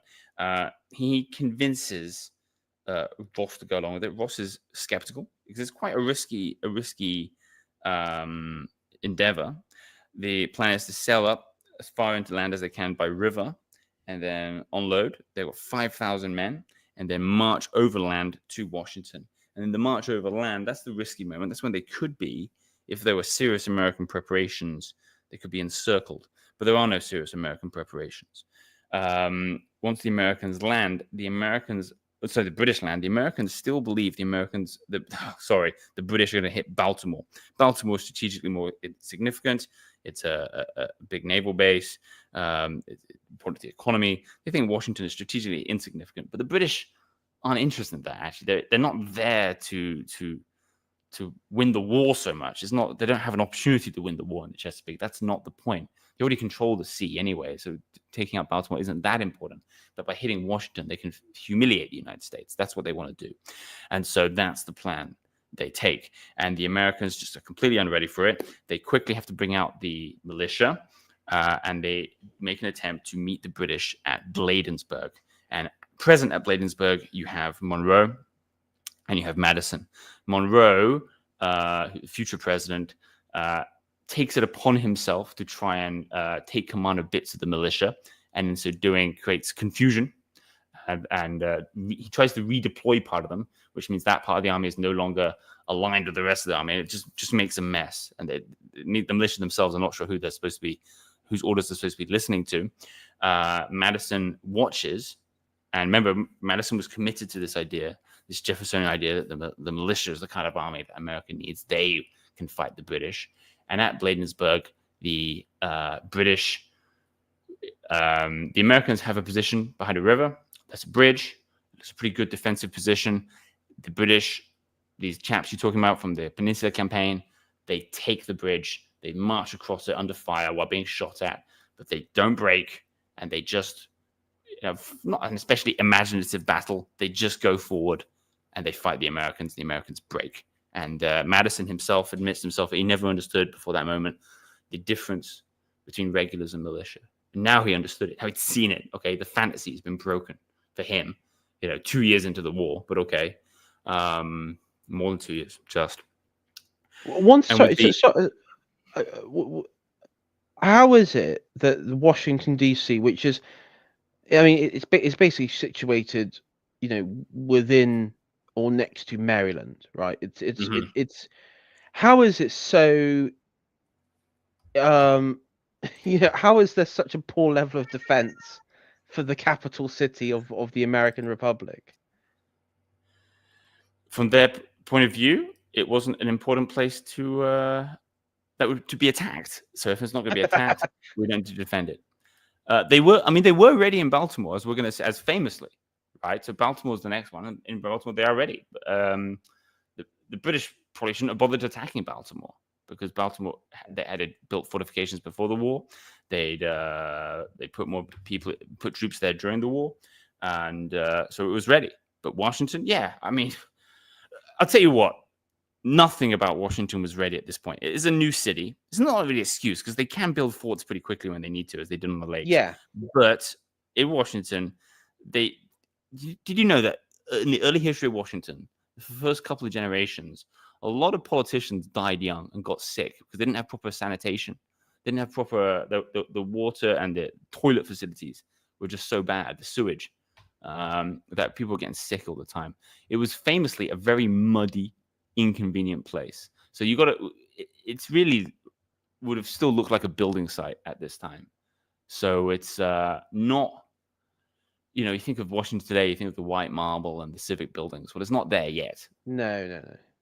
I guess Um, for many Americans in their minds, like Philadelphia is still like the capital, somewhere like Philadelphia well, or as a matter of fact, in the aftermath of the story I'm telling here, they're going to reopen that question. But I'll save that for later. save Let's that for let's later. Yeah, let's do the attack on Washington briefly. They are so they've won the Battle of Bladensburg. They cross over to Washington, and they enter the city unopposed. Madison has fled. His wife flees separately, and while they're entering Oh, the sorry, rocks. Go on. sorry to interrupt. Very important bit. While the British troops were entering, and literally, I think it was, um, I mean, when James Madison and his wife and their slaves and servants, um, uh, left, it was very, very like close to the British arrival. So close. I wish we It was captured Madison. Honestly, I wish we had. I I think that would have been hilarious. I think was her name Kitty? Was that his wife's name? Yes, she was Yeah, the Kitty. first lady. She was the first. She's the person who invented the role. Yeah, I think she even said that she like saw the redcoats like coming up the road or something like that. That's how close they were. Now she actually got her slave. Supposedly you had the famous portrait of Washington, and she said to the slave, "No, we need to bring George with us." And she Mhm. cut round because they couldn't because the frame was so heavy, solid oak. They couldn't actually move it. So she actually cut the picture because it would have been destroyed in the by the British or Yes, something like that. And certainly so would yeah, have been. yeah, and so and this is a story that a lot of Americans of this they know about is that she cut the painting out, rolled it up, and uh uh I'm not sure if she took it with her or she gave it to like one of the people who like hid it in a building somewhere in Washington D.C. I can't remember the story in full, but I think it may have been like hid somewhere. But yeah, that was a story. But the funny thing was when the British officers arrived um in the White House, the banquet food for like the was still there, and Victory banquet. it was a victory banquet, and it was still warm. It was still warm, Hilarious, and isn't it? and the funny thing is, like the reports was the officers actually started, Oh yeah, they ate it. they ate it. They had like a bit of a party. They even did a toast to James Madison and Kitty Madison Good for being hosts. such humble guests. Yeah, yeah. Oh, brilliant! Absolutely brilliant. It wasn't all fun and games as they were entering. A sniper, an American, took a shot at General Ross and killed his horse, which led to that house. It was a private dwelling being immediately burnt down by the troops. They were furious. But despite that, Ross was determined to avoid a general havoc. Okay, so it was actually a very Yeah. orderly destruction of parts of the city. It wasn't a general. It wasn't a massacre or anything like that. Not No. at all. The troops were not let loose at all. They were directed to destroy stuff by both Ross and Coburn were present. Even though Coburn's a Navy guy, he came along with his Marines and set on some sailors. Well, you see in And the they, image on you see the image yes, that I've got on screen here. So you see Ross on the left there and Coburn on the right, and what you're seeing is you're seeing government buildings. So they get the people out the building, say we're torching this.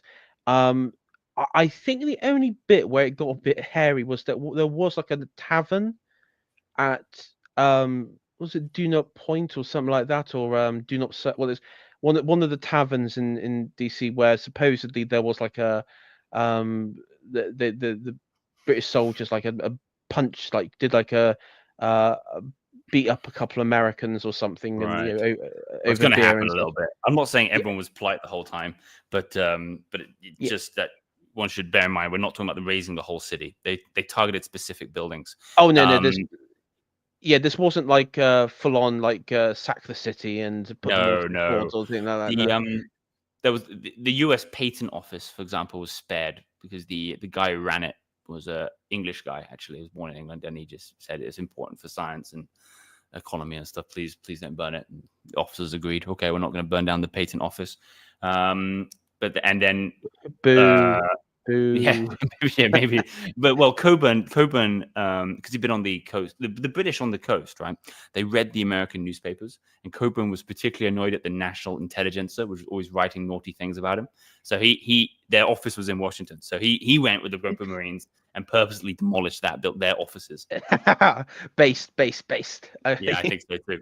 I think so too. And then, of course, they burnt down the Capitol building and they burnt down the White House after taking lots of souvenirs. Sorry, Coburn in particular was a big enthusiast for souvenir taking.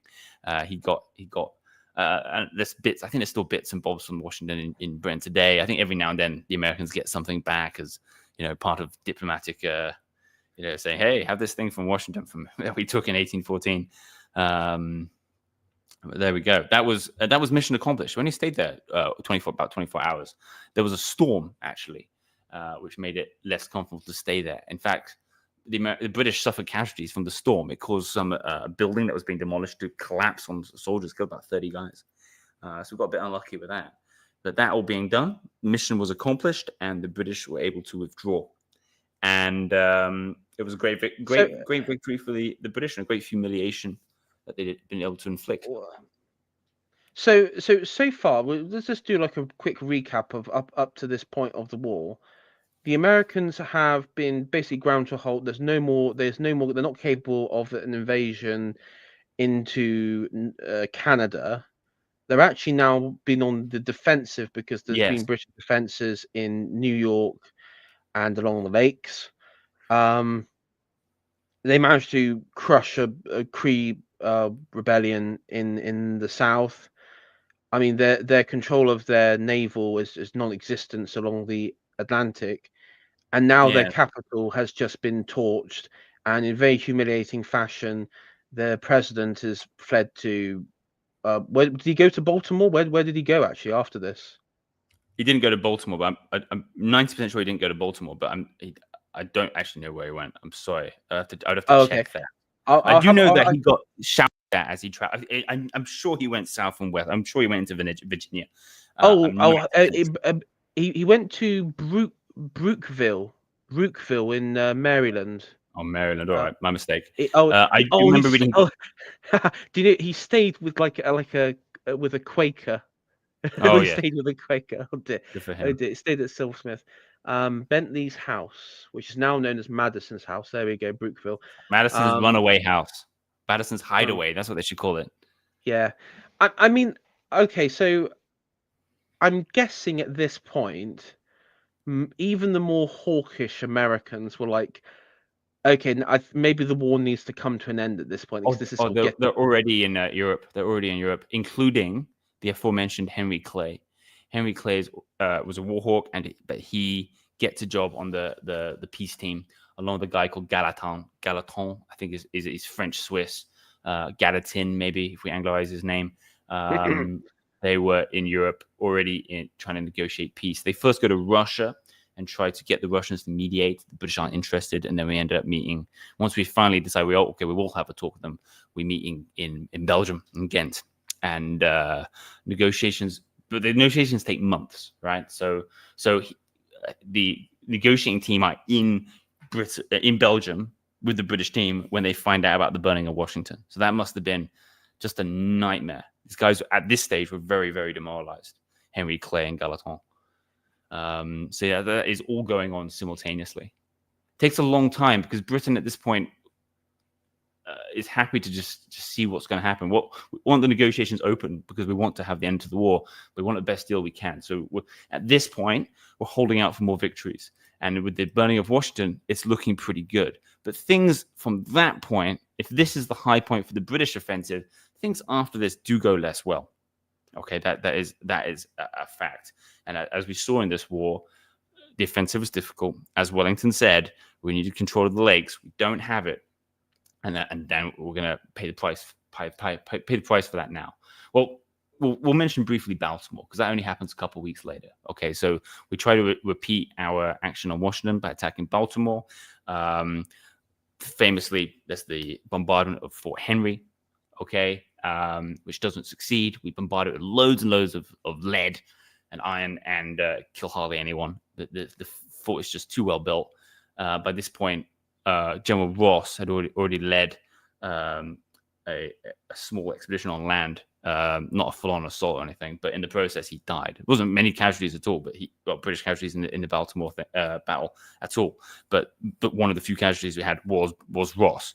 So that was put a bit of damper on everyone's spirits. And the British just withdraw from Baltimore, and nothing is really achieved. And of course, the Americans have made it into their national mythology, defense of Baltimore, and that's fine. I mean, they got a nice song out of it. They got the Star Spangled Banner.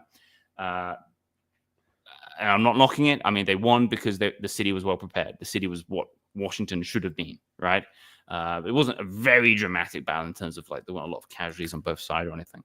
But that's it. That's really the high point for the Chesapeake campaign is past. Coburn goes back to Tangier Island and Bermuda. And, raids continue, but nothing as dramatic as what we saw at Washington. Then what's going on? Okay, you've mentioned yourself that what's coming is Plattsburgh and the Battle of Lake Champlain. And we have these chaps who come over from Spain. I don't just mean the soldiers, I mean the officers, the very talented guys who fought a very offensive war, that offensive spirit of Wellington and Nelson that Britain had adopted militarily in this period is actually not conducive to a good relationship with Prevost, the commander in Canada. He's a very cautious defensive general, which was great for most of this war. He was exactly the right guy. He was politically very astute, knew how to bring Indians and French Canadians over on his side as a fluent French speaker. Arguably, I just want to mention that I think, well, I can ask a trick question, okay? Who's the best American commander of the War of 1812? The answer is General Prevost, because he was born in New Jersey. But he's a fluent French speaker. His dad was an immigrant from, I think his dad was a Swiss immigrant to America who sided with the British during the Revolution. I think so. Yeah, he was great for this stage or for the most of the war. But for this part, he has to change his spots now, right? He has to become an offensive commander. He has to become a Wellingtonian commander. And he can't do it. He's just the wrong guy. And the Battle of Plattsburgh is hampered by his caution, but also by American victory on the lake. So there's a naval battle and a land battle take place simultaneously. And the Americans at sea perform very well. Sorry, I shouldn't say at sea, on the lake. It's interesting, actually. The Americans by this point are completely defeated at sea, but on the lakes, this is where they still do well. Okay, in fact, really, land and sea are not going well for them, but the lakes is what's keeping them in the game and still giving them some victory. With the defeat of the British fleet on Lake Champlain, the invasion of New York is essentially defeated. The best that happens is there is a U.S. evacuation of Fort Erie. That's about the best thing that happens now going forward for the British. But there's going to be no dramatic march down to New York, which is what these guys wanted to do, right? These guys thought, okay, we've got all the troops we need now. We've got all the best commanders. We can do this. You know, we're gonna march down to New York and dictate a peace to Americans. It doesn't happen. It doesn't happen. Yeah, so this is getting to the point where you've had for about what, a year and a half now, feels like. Britain winning the land battle, you know, the basically putting a halt to invasions of Canada, turning around, the offences in Niagara and in New York. You have the expedition, the Chesapeake expedition, and the attack. The I guess the defeat of Baltimore. It's and I know we're coming up to the Battle of New Orleans, which is where, I mean, technically at this point, this is where you have the problem with the at the time the contemporary communications. The war technically was over, but this is sort of viewed, and this is what's really interesting is how Americans very much view the war as time has gone on, and particularly more recent times, that they actually won the war. But I'm looking at this at this point, and I think for anyone with the same mind would just be saying, well, it looks like America's losing. It's like losing quite badly, actually. Come to think of it. Yes. Well, look, I mentioned this at the very beginning of last episode. There is no objective standard for winning and losing a war. It depends on what your objectives are. If you initiate an offensive war someone else, and by the end of the war, you're defending your capital, something went wrong. Yeah. The standards for victory are not the same. Britain doesn't have to conquer something to win. Britain is fighting a defensive war. Maybe at the tactical level or strategic level, it uses offensives, but the political goal is defensive, to maintain our control of the Atlantic and to defend Canada. Okay, so if to achieve that we have to land troops in the Chesapeake, so be it. Indeed, the American political objective was not primarily the conquest of Canada. They had a whole host of objectives that they wanted that I mentioned last time, primarily relating to maritime issues. Canada, for them, was like the Chesapeake for us. It's something we can actually attack to try and force them to give in to our demands. The fact of the matter is, we don't give in to their demands. They back down and cease attacking us. That is a victory. It's a defensive victory, but a victory nonetheless. I don't hold any stock in the idea that this was a draw. We didn't ask for this war. Yeah, it's not a board game. Yeah, where we earned an equal number of points. Yeah, we're not playing, I don't know, Settlers of Catan or something. I don't know. There were political objectives, and we got ours. There was one question mark. One question mark would be the Indian issue.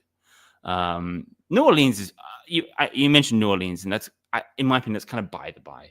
The peace is signed by that point, and I'm happy for the Americans they won. I mean, it'd been embarrassing if they'd lost, and good for them. They put up good defense. The British offense was not well planned, and it deserved to be defeated based on performance of the people involved. Absolutely, credit to Andrew Jackson, but it doesn't change the calculations for who won the war at all. I dare say, after the Battle of New Orleans, there was a British victory, the capture of the USS President.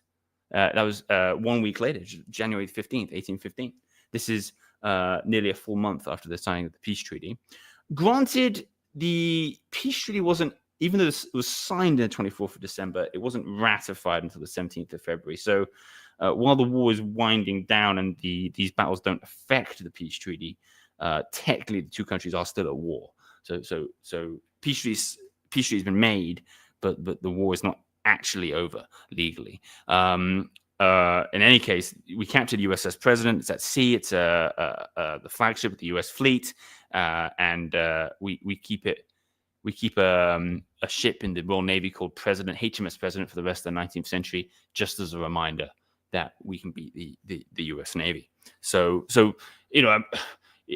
if you try to use New Orleans as an example, well, that means the Americans won. We could just use the captured USS President as an example of why we won. But actually, neither of them are both of them are more emotional or more important for our egos than for anything else, right? Than for the politics, and it's the politics that counts. Yeah, I mean, it because this thing, Andrew Jackson has an important role because he in the Cree War and also the defeat of New Orleans, defeating the British. Is a lot of this revisionism? Because in my mind, a lot of it is like American revisionism, and I don't mean it. I don't even think American. I think Americans are just it's been ingrained for such a while, and because in Britain it's not considered like a major.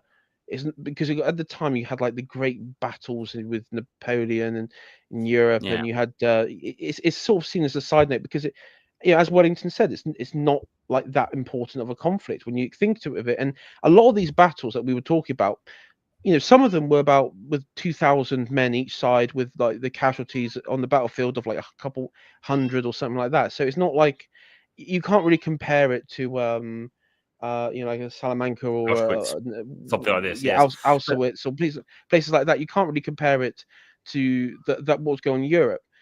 And um the yeah, I mean, because what's always fascinated me with this war is even when I've looked at it, and a couple of years ago I didn't really know much about it, but once I heard like Americans saying, I saw a couple of Americans and Canadians online talking all the about it, time. and it was like, well, and the Americans say, well, we won this conflict, and then the Canadians Beat you said, oh two no, we did. times. That's what they always say. Beat you two times. Beat you twice. Thrashed your ass twice. Saved your ass twice. Yeah, exactly. It's that sort of thing, and it's like, well, I remember like I was like one American actually said, like, well, what? Hold on a What are you sec. even talking about?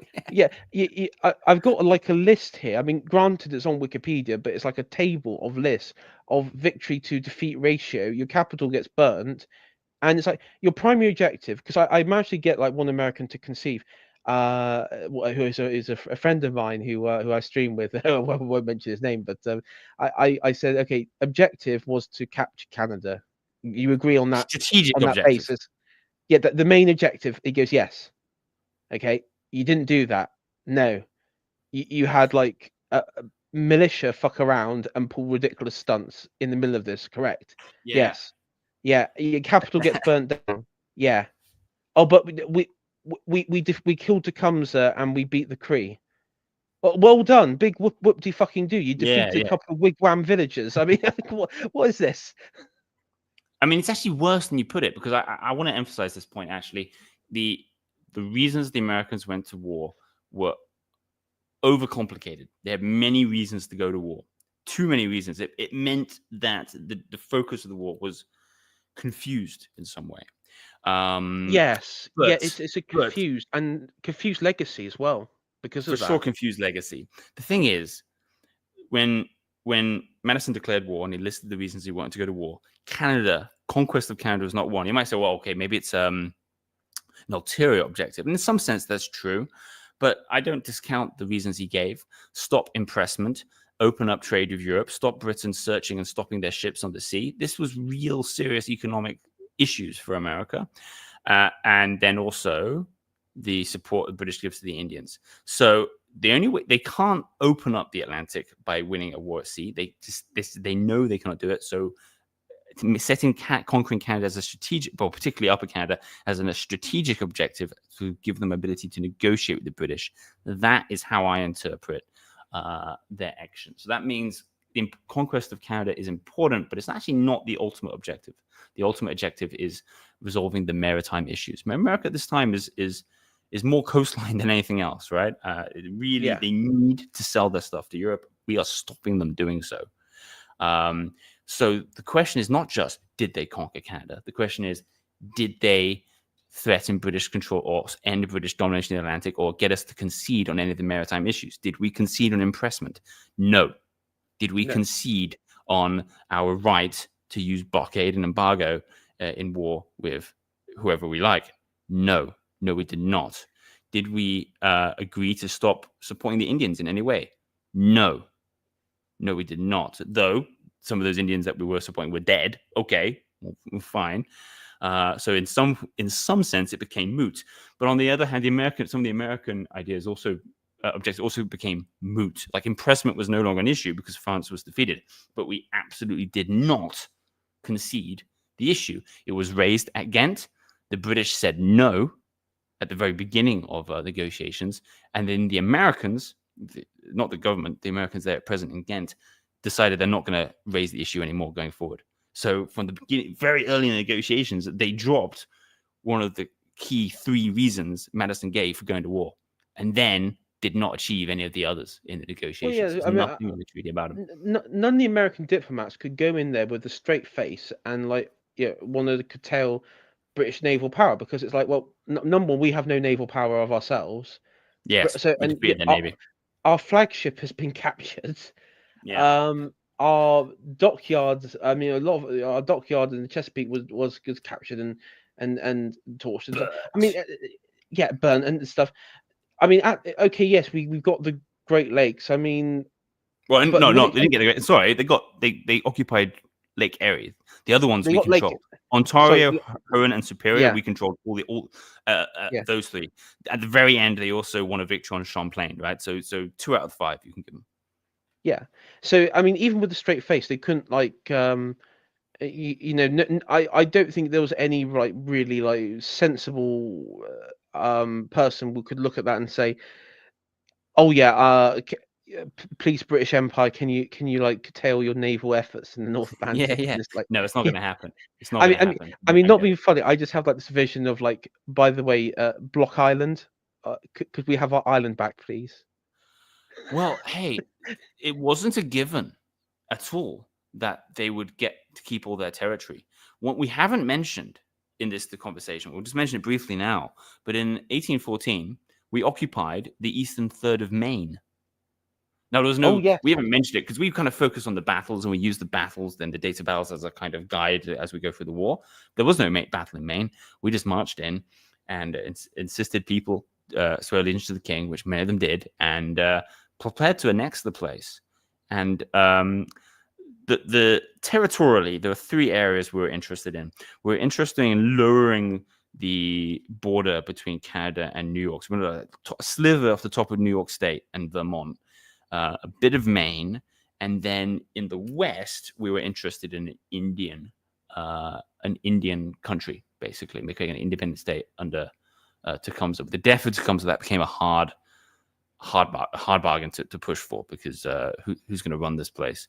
Though it was discussed in Ghent, these demands were put to the Americans in Ghent, and the Americans prevaricated long enough for Britain to lose interest. The victories at Plattsburgh, in particular, which is for whatever reason so much less famous than New Orleans. I guess because no one became president out of it. It wasn't as, but Plattsburgh probably did more to save American territory than New Orleans, because ultimately we agreed to no territorial concessions on either side.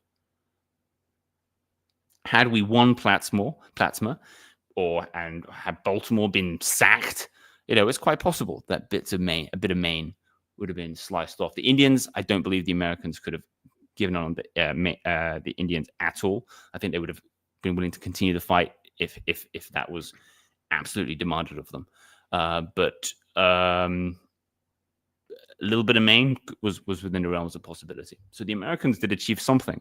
But the thing is, what they achieved was a defensive victory in an offensive war. So that doesn't give them a win in the war yeah. as a whole. You know what I mean? I mean, this is something. This is where I go into the American national character. Before this war, where we talked about the origins and the background, the legacy of the revolution, you had that generation of colonists turned Americans who, in their mind, they wanted to liberate. They wanted like this freedom from tyranny of all the colonies and all the settlements, British settlements in North America that included Canada, and so that was their vision. Canada becoming part of their republic. And after this, when it became a reality that actually no, the population, the French population, the British and the native and what have you, were very hostile. And the legacy of this war is that there was you know um, Upper and Lower Canada became ever more hostile, even to like the Methodist Church, which had quite a strong American influence. They were sort of curtailed as well. So there was a lot of hostility in that Yeah, regard. But you also had, and I mentioned quickly Lewis and Clark, they were around at this sort of time, the famous trek yeah. I think westwards they were to the definitely they were alive at this Pacific time. They coast. might have even fought in the war. I think they, well, I think they were involved with the War of Independence. I can't, or maybe it was their Oh, okay. father I'm thinking of, but I think they may have been involved. I think they were involved with this war, but their fame really took off after the War of 1812, and I think a lot of it. I mean, it was impressive, but they were. I think it was a Scottish-born Canadian actually like travelled to the Pacific Ocean first, even though they sort of take credit for it. But he, with Lewis and Clark, a lot of it was astroturfed, and I think because after the War of 1812, and because I mean it was kind of like a it was a defeat. Fundamentally, it was a defeat. Nothing was gained. America was sort of semi-humiliated, and it exposed a lot of internal problems within the country and within the system of governments that they have there when it comes to fighting and engaging with But it other did help nation them states. solve some of those problems. It did help them solve some It of the did. problems. It So, it so it did, America does get stronger particularly from the within the war. military. Yeah, yes, But particularly literally within their too, military. because they entered the Yeah, so-called your period of good feelings after this, as they called it. So, but some of the rather violent and nasty political infighting that they had. I think I mentioned last episode the treatment of the Federalists in Baltimore, how they were literally lynched. It was horrific, really. A lot of that yeah, is resolved. So America comes towering out incident. stronger. So even though they lost, sometimes winning isn't everything. And I think this is what I would say to Americans who they don't like to admit losing, but actually sometimes in the long history of a country, countries lose and they do something that's something good for them sometimes, right? Like when the Romans had Rome sacked by the Gauls, they came back stronger. They went back and thought, how do we not let this happen again? And the Americans did that. They improved the military, they became politically more united, and they learned a big lesson about not going to war with Britain. And that's not nothing. I'm not being facetious. Many guys involved in the war at this time and who are in favor of the war would later be important in avoiding war in things like the Charlotte crisis and the Aroostook crisis, when there was the Yeah, possibility of war with Britain and Canada. And when there was the Upper Canadian Rebellion, and some Canadians fled to America, trying to get American support to reinvade Canada and establish a Canadian republic, the Americans arrested them and stopped Americans supporting them because they didn't want to fight Britain. They saw how costly that was, and they thought, well, we don't need to.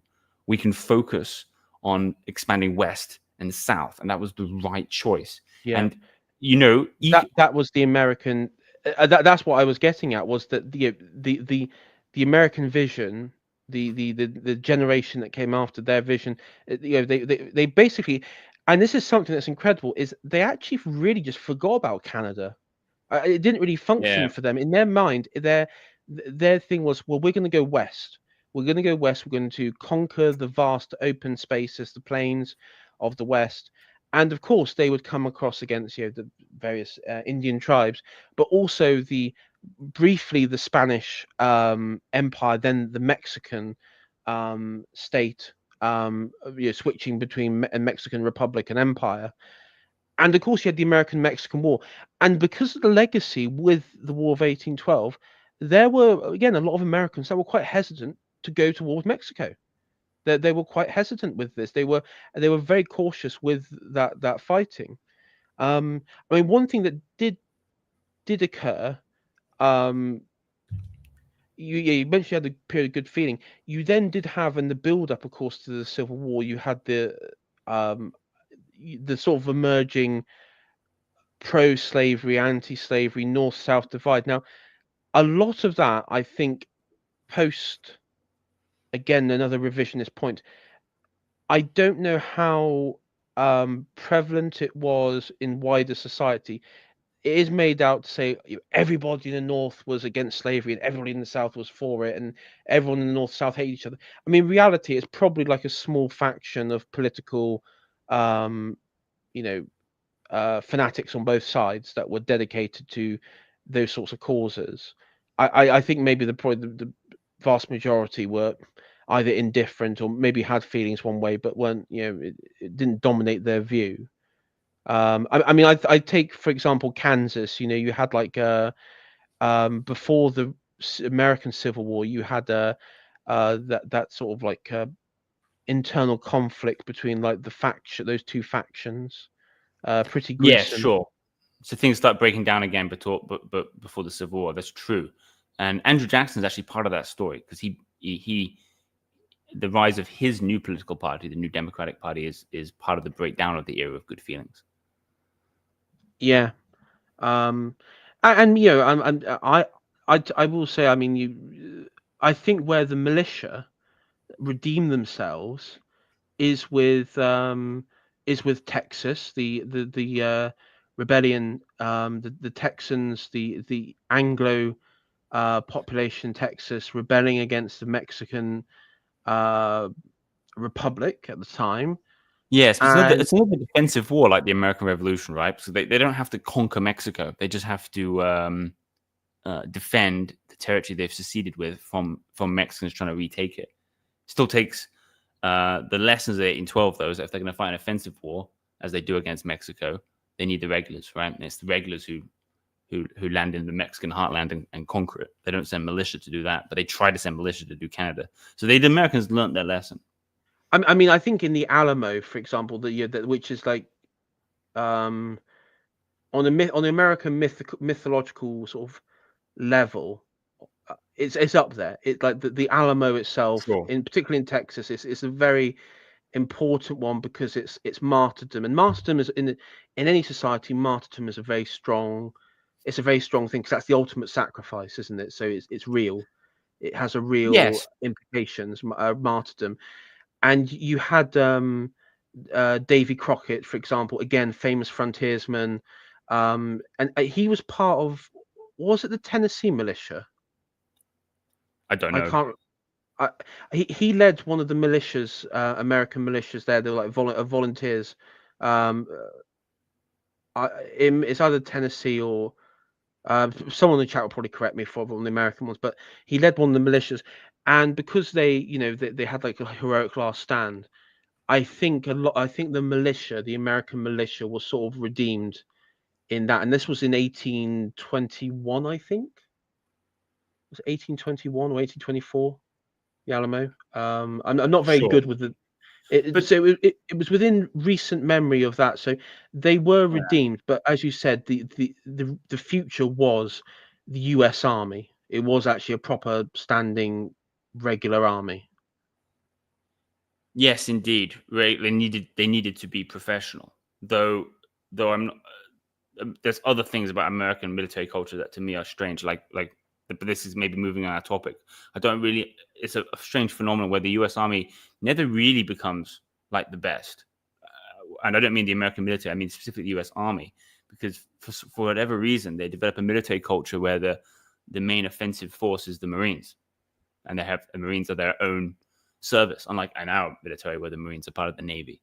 And yeah, we like our Marines, we see them as good, but the U.S. Marines have a much, as I understand, a much broader breadth of responsibility than our Marines. And if you study things like the Korean War, the Army it often performs really poorly, and they have to bring the Marines in all the time to fix it. So America's always had this funny relationship with the Army. I don't think that's completely gone away, but certainly they need the professionalism. In terms of the Alamo, I still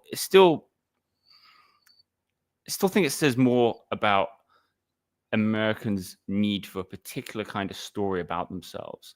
That the Alamo is more. I get the point. Being martyrs is that's great. Very impressive, very heroic, all stuff. I'm not knocking it, but who did more for America? The guys at the Alamo, or the guys who landed? Winfield Scott, who landed in the central part of Mexico and conquered Mexico City. That's what won the war against the Mexicans. They didn't fight their way down from north to south. They went straight for the capital rush. Yeah. And yet the Americans choose one as a major part of their national story and not the other. Well, That's at least my impression. it's the underdog. It's the underdog. Yeah. They're the under. I mean, we're going off topic here, but there's a reason why the Americans, why Star Wars, the original Star Wars in 1977, why it was so popular in America, why the small rebellion against the evil big galactic empire with everyone with British accents in it, and the odd Somerset accent from Darth Vader. Why that resonated with the vast majority of the American population, because it's built into the it's the underdog. And I mean, look, I actually don't view America as like as a military, as a martial society. I think I agree. I don't view it as a martial society. I think Britain definitely is. I mean, Britain is a naval society. It's a huge naval society. Navy is in its DNA. America's had very good sort of in its time. It's had decent naval stuff. Maybe that's the legacy of the of the British stock and stuff, the Anglo stock. But when you think about the Americans, when it comes to war, conflicts and stuff, they don't have a success rate when fighting foreign foreign powers. And I only like World War II and all that sort of stuff, but that's different because there you have a coalition of powers and everything else. But when you look at America actually fighting, take like Korea for example, that's a stalemate. Vietnam, they lose. Right, in Laos and Cambodia, that's all loss. Iraq, they had initial victory, and again, guerrilla warfare is what brings them down. Afghanistan, I mean, the most recent one, Afghanistan, right, total defeat for Britain and America. I mean, there's no way around with Afghanistan. That is a total defeat.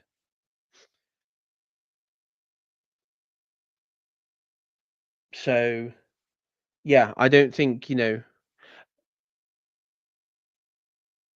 I mean, to sum this up, Colonel Pride, I'll just say on that level, when it comes to who won the War of 1812, I still stand that probably. I mean, probably like you could argue the Canadian loyalists won because they managed to get what they want out of it. But who won? Definitely wasn't the Americans. They didn't win. It just redirected their attention westwards.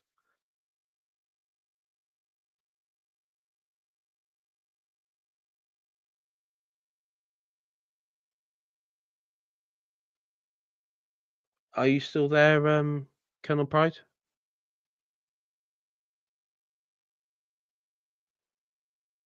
Or have I lost you?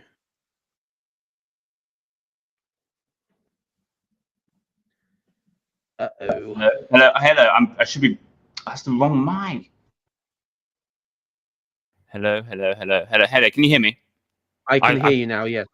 I put myself on mute because my cat was talking, and then when I unmuted myself, I found I wasn't able to communicate. So anyway, I think your point was well made, and yes, I would like to say that I think the Americans have an issue of taking the lose, and that's not if no one likes to lose, right? But you can incorporate loss into your national story and make it into something positive if you learn something from it. And actually, the Americans of the time of War of 1812 did, okay, but they started a long American tradition of denying that they lost. So while they did, they learned some important lessons. What they didn't learn was a lesson of how to. While they themselves knew how to learn something positive, they didn't teach the next generation on how to confront failure. And so what we've seen in our lifetimes is just repetition of American failed military adventures. Because it doesn't mean Americans aren't automatically bad at fighting or bad at fighting wars, but they're pretty bad at picking wars. Yeah, a lot of Well, yeah, yeah, completely. yeah, yeah, yeah, yeah. They could have not fought the War of 1812. They could have not fought Vietnam and not fought Iraq or Afghanistan, particularly Afghanistan. But they keep picking these bad wars, and they don't learn from it, and they don't admit that they've lost. They just turn everything, or even if they do, they'll make a Hollywood movie out of it and it'll be okay. Yeah, it'll be Tom Cruise going around in his wheelchair shouting "Pay us" to his mother. I'm referring to Born on the 4th of July, this type of thing. They will turn it into a moral victory. That's the last refuge. Okay, yeah, we Yeah, lost Vietnam, but we'll turn it into a moral victory. We're so moral and good because of how we confronted this issue. It's about us. No, it's about Vietnam and your attempt to control it and your failure to do so. That's what the rest of the world remembers or should. But then what about us? We have a problem in that we increasingly see ourselves and the world through an American prism. I mean, us, the British in particular, have this problem. And so I think it's never been more important to study wars like the War of 1812 from our point of view. That doesn't mean I'm not denying like an objective way it appears or something, but we have to have our say in this argument. We cannot leave the field, the historiographic field, to the Americans when it comes to things like this, War of 1812, or the history of Ireland, for example, or other colonial settings. We have to be in that debate, and too often we are not. It shouldn't be left to the Americans. It shouldn't be left to the Americans and the Canadians. We have to be there. We no. have skin in this game more than ever. It didn't matter in 1815, but it matters now because our relationship to America and our historical relationship to America is so important. So important now. It is, and you know, I look, I do think, and this is not popular with a lot of my American viewers, and as I know, I'm not attacking them or attacking my American friends, but a lot of liberal ideas around winning the argument, okay, as one example, winning the argument, we won the argument, and also winning the argument, and also, and this idea that it's about projecting our values or this value or that value is basically why you fight wars. And I've heard, and this is something that I will quickly raise. I've heard many Americans, and there's not just on the left, but particularly on the right, over the years, and I still hear it to this day. Every now and then, is like, well, we after World War II, the reason why we projected control over Europe, for example, was to stop the sort of barbaric conflict within Europe, within the European, because the Europeans can't behave. They go to war. There's constant conflict, and it's savagery, and it's been going on for far too long. And I'm like, hello, Comanches, the Black Hills, yeah, yeah, it's like, think, McFly, think, you dumbass. It's the sort of thing. I'm just like rubbing America's head, like knocking them, like, but it's like, it's like, hello, like the Look, Sioux if they just said they Nation. were an empire, I wouldn't have a problem with it. The problem is this. Like Yeah. they don't like because of their own national mythology. They don't like to admit that they're an empire. Well, yeah, I'm pretty negative about the American empire I live in, but I'm not anti-empire in principle. If American empire was super based or something, it wouldn't be that big of an issue for me. I'd be like, okay, well, we had our rundown, or they have ours, but actually, their empire, I don't like it for various reasons that are incidental to what we're talking about. But they won't even admit that they are an empire. I think it was Niall Ferguson who said Americans will either admit they're an empire and say it's bad, that's the political left, or deny that they're an empire completely, but that their global influence is positive. That's the American right. He was speaking just at the time of the wars in Iraq and Afghanistan. They have it. It's too ideological. The Americans. Typical American approach to this. I don't want to be, can't be too generalistic, but typical American approach to this is so ideological that the national story is very important. I was thinking about this in regards to Australia yesterday, actually. I'm a big enthusiast for Australian colonial history. I've done quite a few videos on that. The Australians also have an issue with their history and how they approach history, because for them, the national story is very important. But for us, we divide our history more into like episodes, right? So an enthusiast of English history might be a enthusiast for Tudor history, or for Stuart history, or for British Empire history, or Victorian history. The Yeah. a single national story is not. I wouldn't say there isn't one, but it's not as important for us. Like someone who's interested in medieval England has quite maybe different tastes as someone who's interested in Stuart history, for example. I mean, the same person might be interested in both, but they're often kind of compartmentalized. I mean, Whereas not the not to Americans and Australians lump the stuff together. The whole story needs to, they want it to fit into one cohesive whole. And yeah, it's so, one cohesive so whole. Yeah. yeah. And so, for example, in the Australians' case, so questions about the right or wrong of convict system is important to like the whole moral value of the country, right? And their relation to the Aboriginals becomes relevant to the whole moral value of the country because it's all put into one single story. Whereas when I read something like some crap going on in the Tudor era, like regulations for how long your shoes can be, so that the aristocracy don't feel threatened, I don't lose sleep over this stuff. I don't feel like, oh, like it's a threat to my self image as a country. But for some countries, they do have this kind of hang up about their history. Well, one of the things, and I know we're sort of going on here, but the legacy of colonialism, particularly after, and this was something I've talked about on my channel with the Imperial Obituary by General Major Richard Hilton. The Mm, legacy of how colonialism and imperialism that was taught was done through a select group out of America, um, from parts of New York, let's say, the Ellis Island Coalition types, right. Yes. and a lot of it was done through Marxist. It was through like particularly Trotskyites who then became, because Trotskyites that came to America to flee Stalin and the Stalin regime, were yeah, would then go on to form a lot of the left, but also the neoconservative, the neocons on the right. They would like Leo Strauss and people like that. That there would be Same that people sort of sometimes, right? same people. Yeah, literally the same people. You have literally the same people who were in that group. And if you look today, right, and I believe unfortunately Australia, New Zealand, and Canada are they've been directly influenced by the American Empire culturally, not just economically but culturally for what 60, 70, 80 odd years now. And when you look at the dialogue, well, colonialism and imperialism is coded Nazi. When you think about colonialism and imperialism, it's coded like the victims of it are equivalent to the Holocaust, and the perpetrators are basically like the German expansion eastward. It's coded in those sorts of terms, and that was done deliberately. And also, if you look at culture, like the culture of media, like these big empires are usually evil. I mean, I talk about Star Wars, for example. That is a classic. That is sort of coded um, to that as well. There is a code. There's a code that is coded that way. The rebels are Sure. good, and and you see shit libs today. They'll use Star Wars as a way to Trump is literally Palpatine or some nonsense like Yeah, that. yeah. Yeah, I wish. And Yeah, yeah, we you all have wish. will wish that.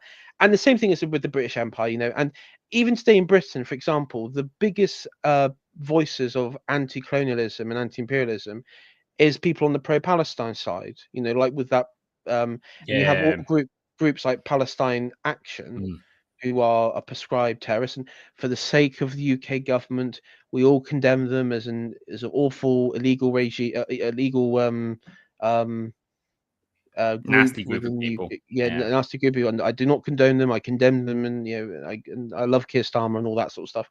And yeah, but even with them, with those people, they don't attack Israel because of necessarily what they're doing, or they don't attack them because of who they are, or anything like that. Which I mean, and I know this is going to sound daft, but if they would attack them because of like racist reasons, I could sort of go, oh, I understand it, I understand it. But the reason they attack them is because of their hatred for colonialism and imperialism. So, oh, it's a colonialist imperialist. It's like Yeah. it's like I'm it's Like a like slow the word.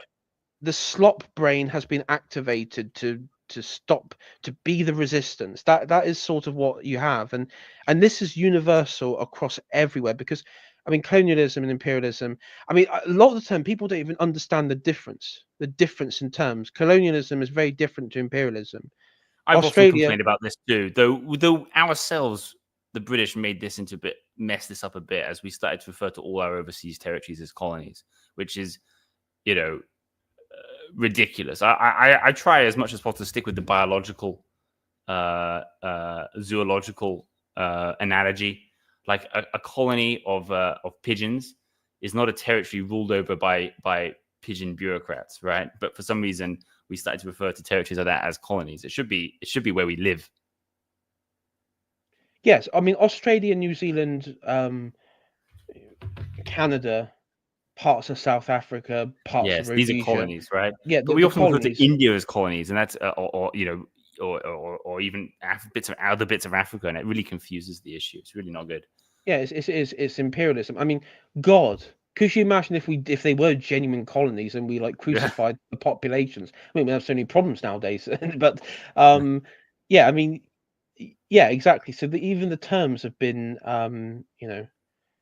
have, and this is where I've engaged with debates. It's like I've actually said, well, India was never a colony. It was No. it was a part of company rule, and then it was imperial. But Yeah, I I wouldn't call said it like colony either. now, like most of India during even the imperial rule was ruled by Indian princes. Sure. And when you Right. explain that to in the past, I mean, this is why I don't do debates now, because Mm. Oh, when waste of when it time. comes, well, it's a waste of time, because like it's like when you explain to a leftist, like they like with Saint George, for example, when they go, "Oh, did you know Saint George was a Turk? And he came from Oh my god. Palestine, and Yeah, he yeah. was and the latest one is that he was a devout follower of Allah." And it's like, well, if you talk to him about, I mean, forget about getting the whole ethno sort of origins of him wrong. If you were to go back in time and tell him about Allah, he'd probably stab you, or try and slit your Yeah. throat for being a heretic, for example, one. But Sure. yeah, yeah. I mean, you have to deal with every year. You have to deal with that bullshit of like, oh, he was a Turk. I mean, I remember I had this one ridiculous comment. I said, well, he wasn't. He was a Greek, Cappadocian Greek. Well, and then he said to me, well, where was he born? And I said, well, Cappadocia. Where is that in today? Well, it's modern Turkey. Ah, that means he's from Turkey. Oh yeah, And I, this is just complete historical literacy. I mean, I saw memes. I'm not anti-Palestine, but I saw you see some really weak and pro-Palestine material. People showed, here's a map from 1900. Guess what? There's no Israel, right? And so that means well, no that's shit. Yeah, yeah, no, yeah, yeah, no no shit. shit. It's part of the Like, Ottoman Empire. yeah, I mean, exactly. I was like, come on, things have to exist in historical time, right? They're not like platonic forms, right? That exist eternally. States don't work that way. History doesn't work that way. Look, I'm sorry. It's been fascinating. I'm going to have to wrap this up in a minute Yeah, because yeah. where Sorry, I am, life we've is going gone to off get topic. active. My family's going to be uh, doing daytime stuff soon here because of our time zone difference. Yeah, no. But it's been Thank you for I coming would like on, to though. can I offer one more story? I'd like to mention 2 points very briefly. Yeah, go I ahead. promised to mention something about Washington, the city, and I forgot to bring it up. In the aftermath of the burning of Washington, the Americans had a series of meetings in Congress where they discussed how to turn things around, and one of their suggestions was moving. One of them was they discussed conscription. They rejected that. We could have talked more about that, but never mind. And but they also discussed moving the capital to Philadelphia and New York. And was not by not by a tiny amount that this vote was won to keep it in Washington. So it actually could have happened that the capital had been moved to Philadelphia. It actually I, nearly I, happened.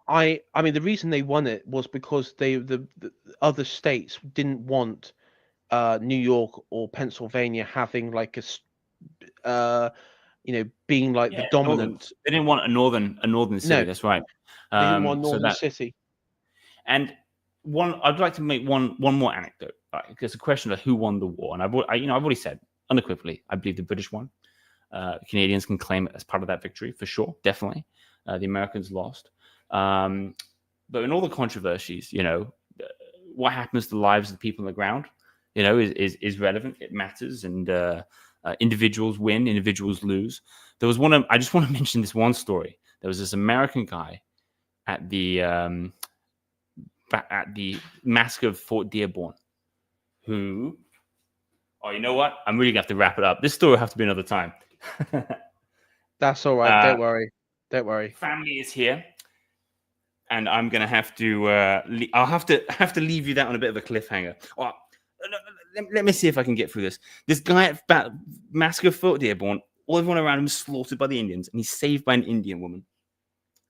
And he's injured. He's badly injured. He can barely use his legs. And she takes him to the woods and marries him.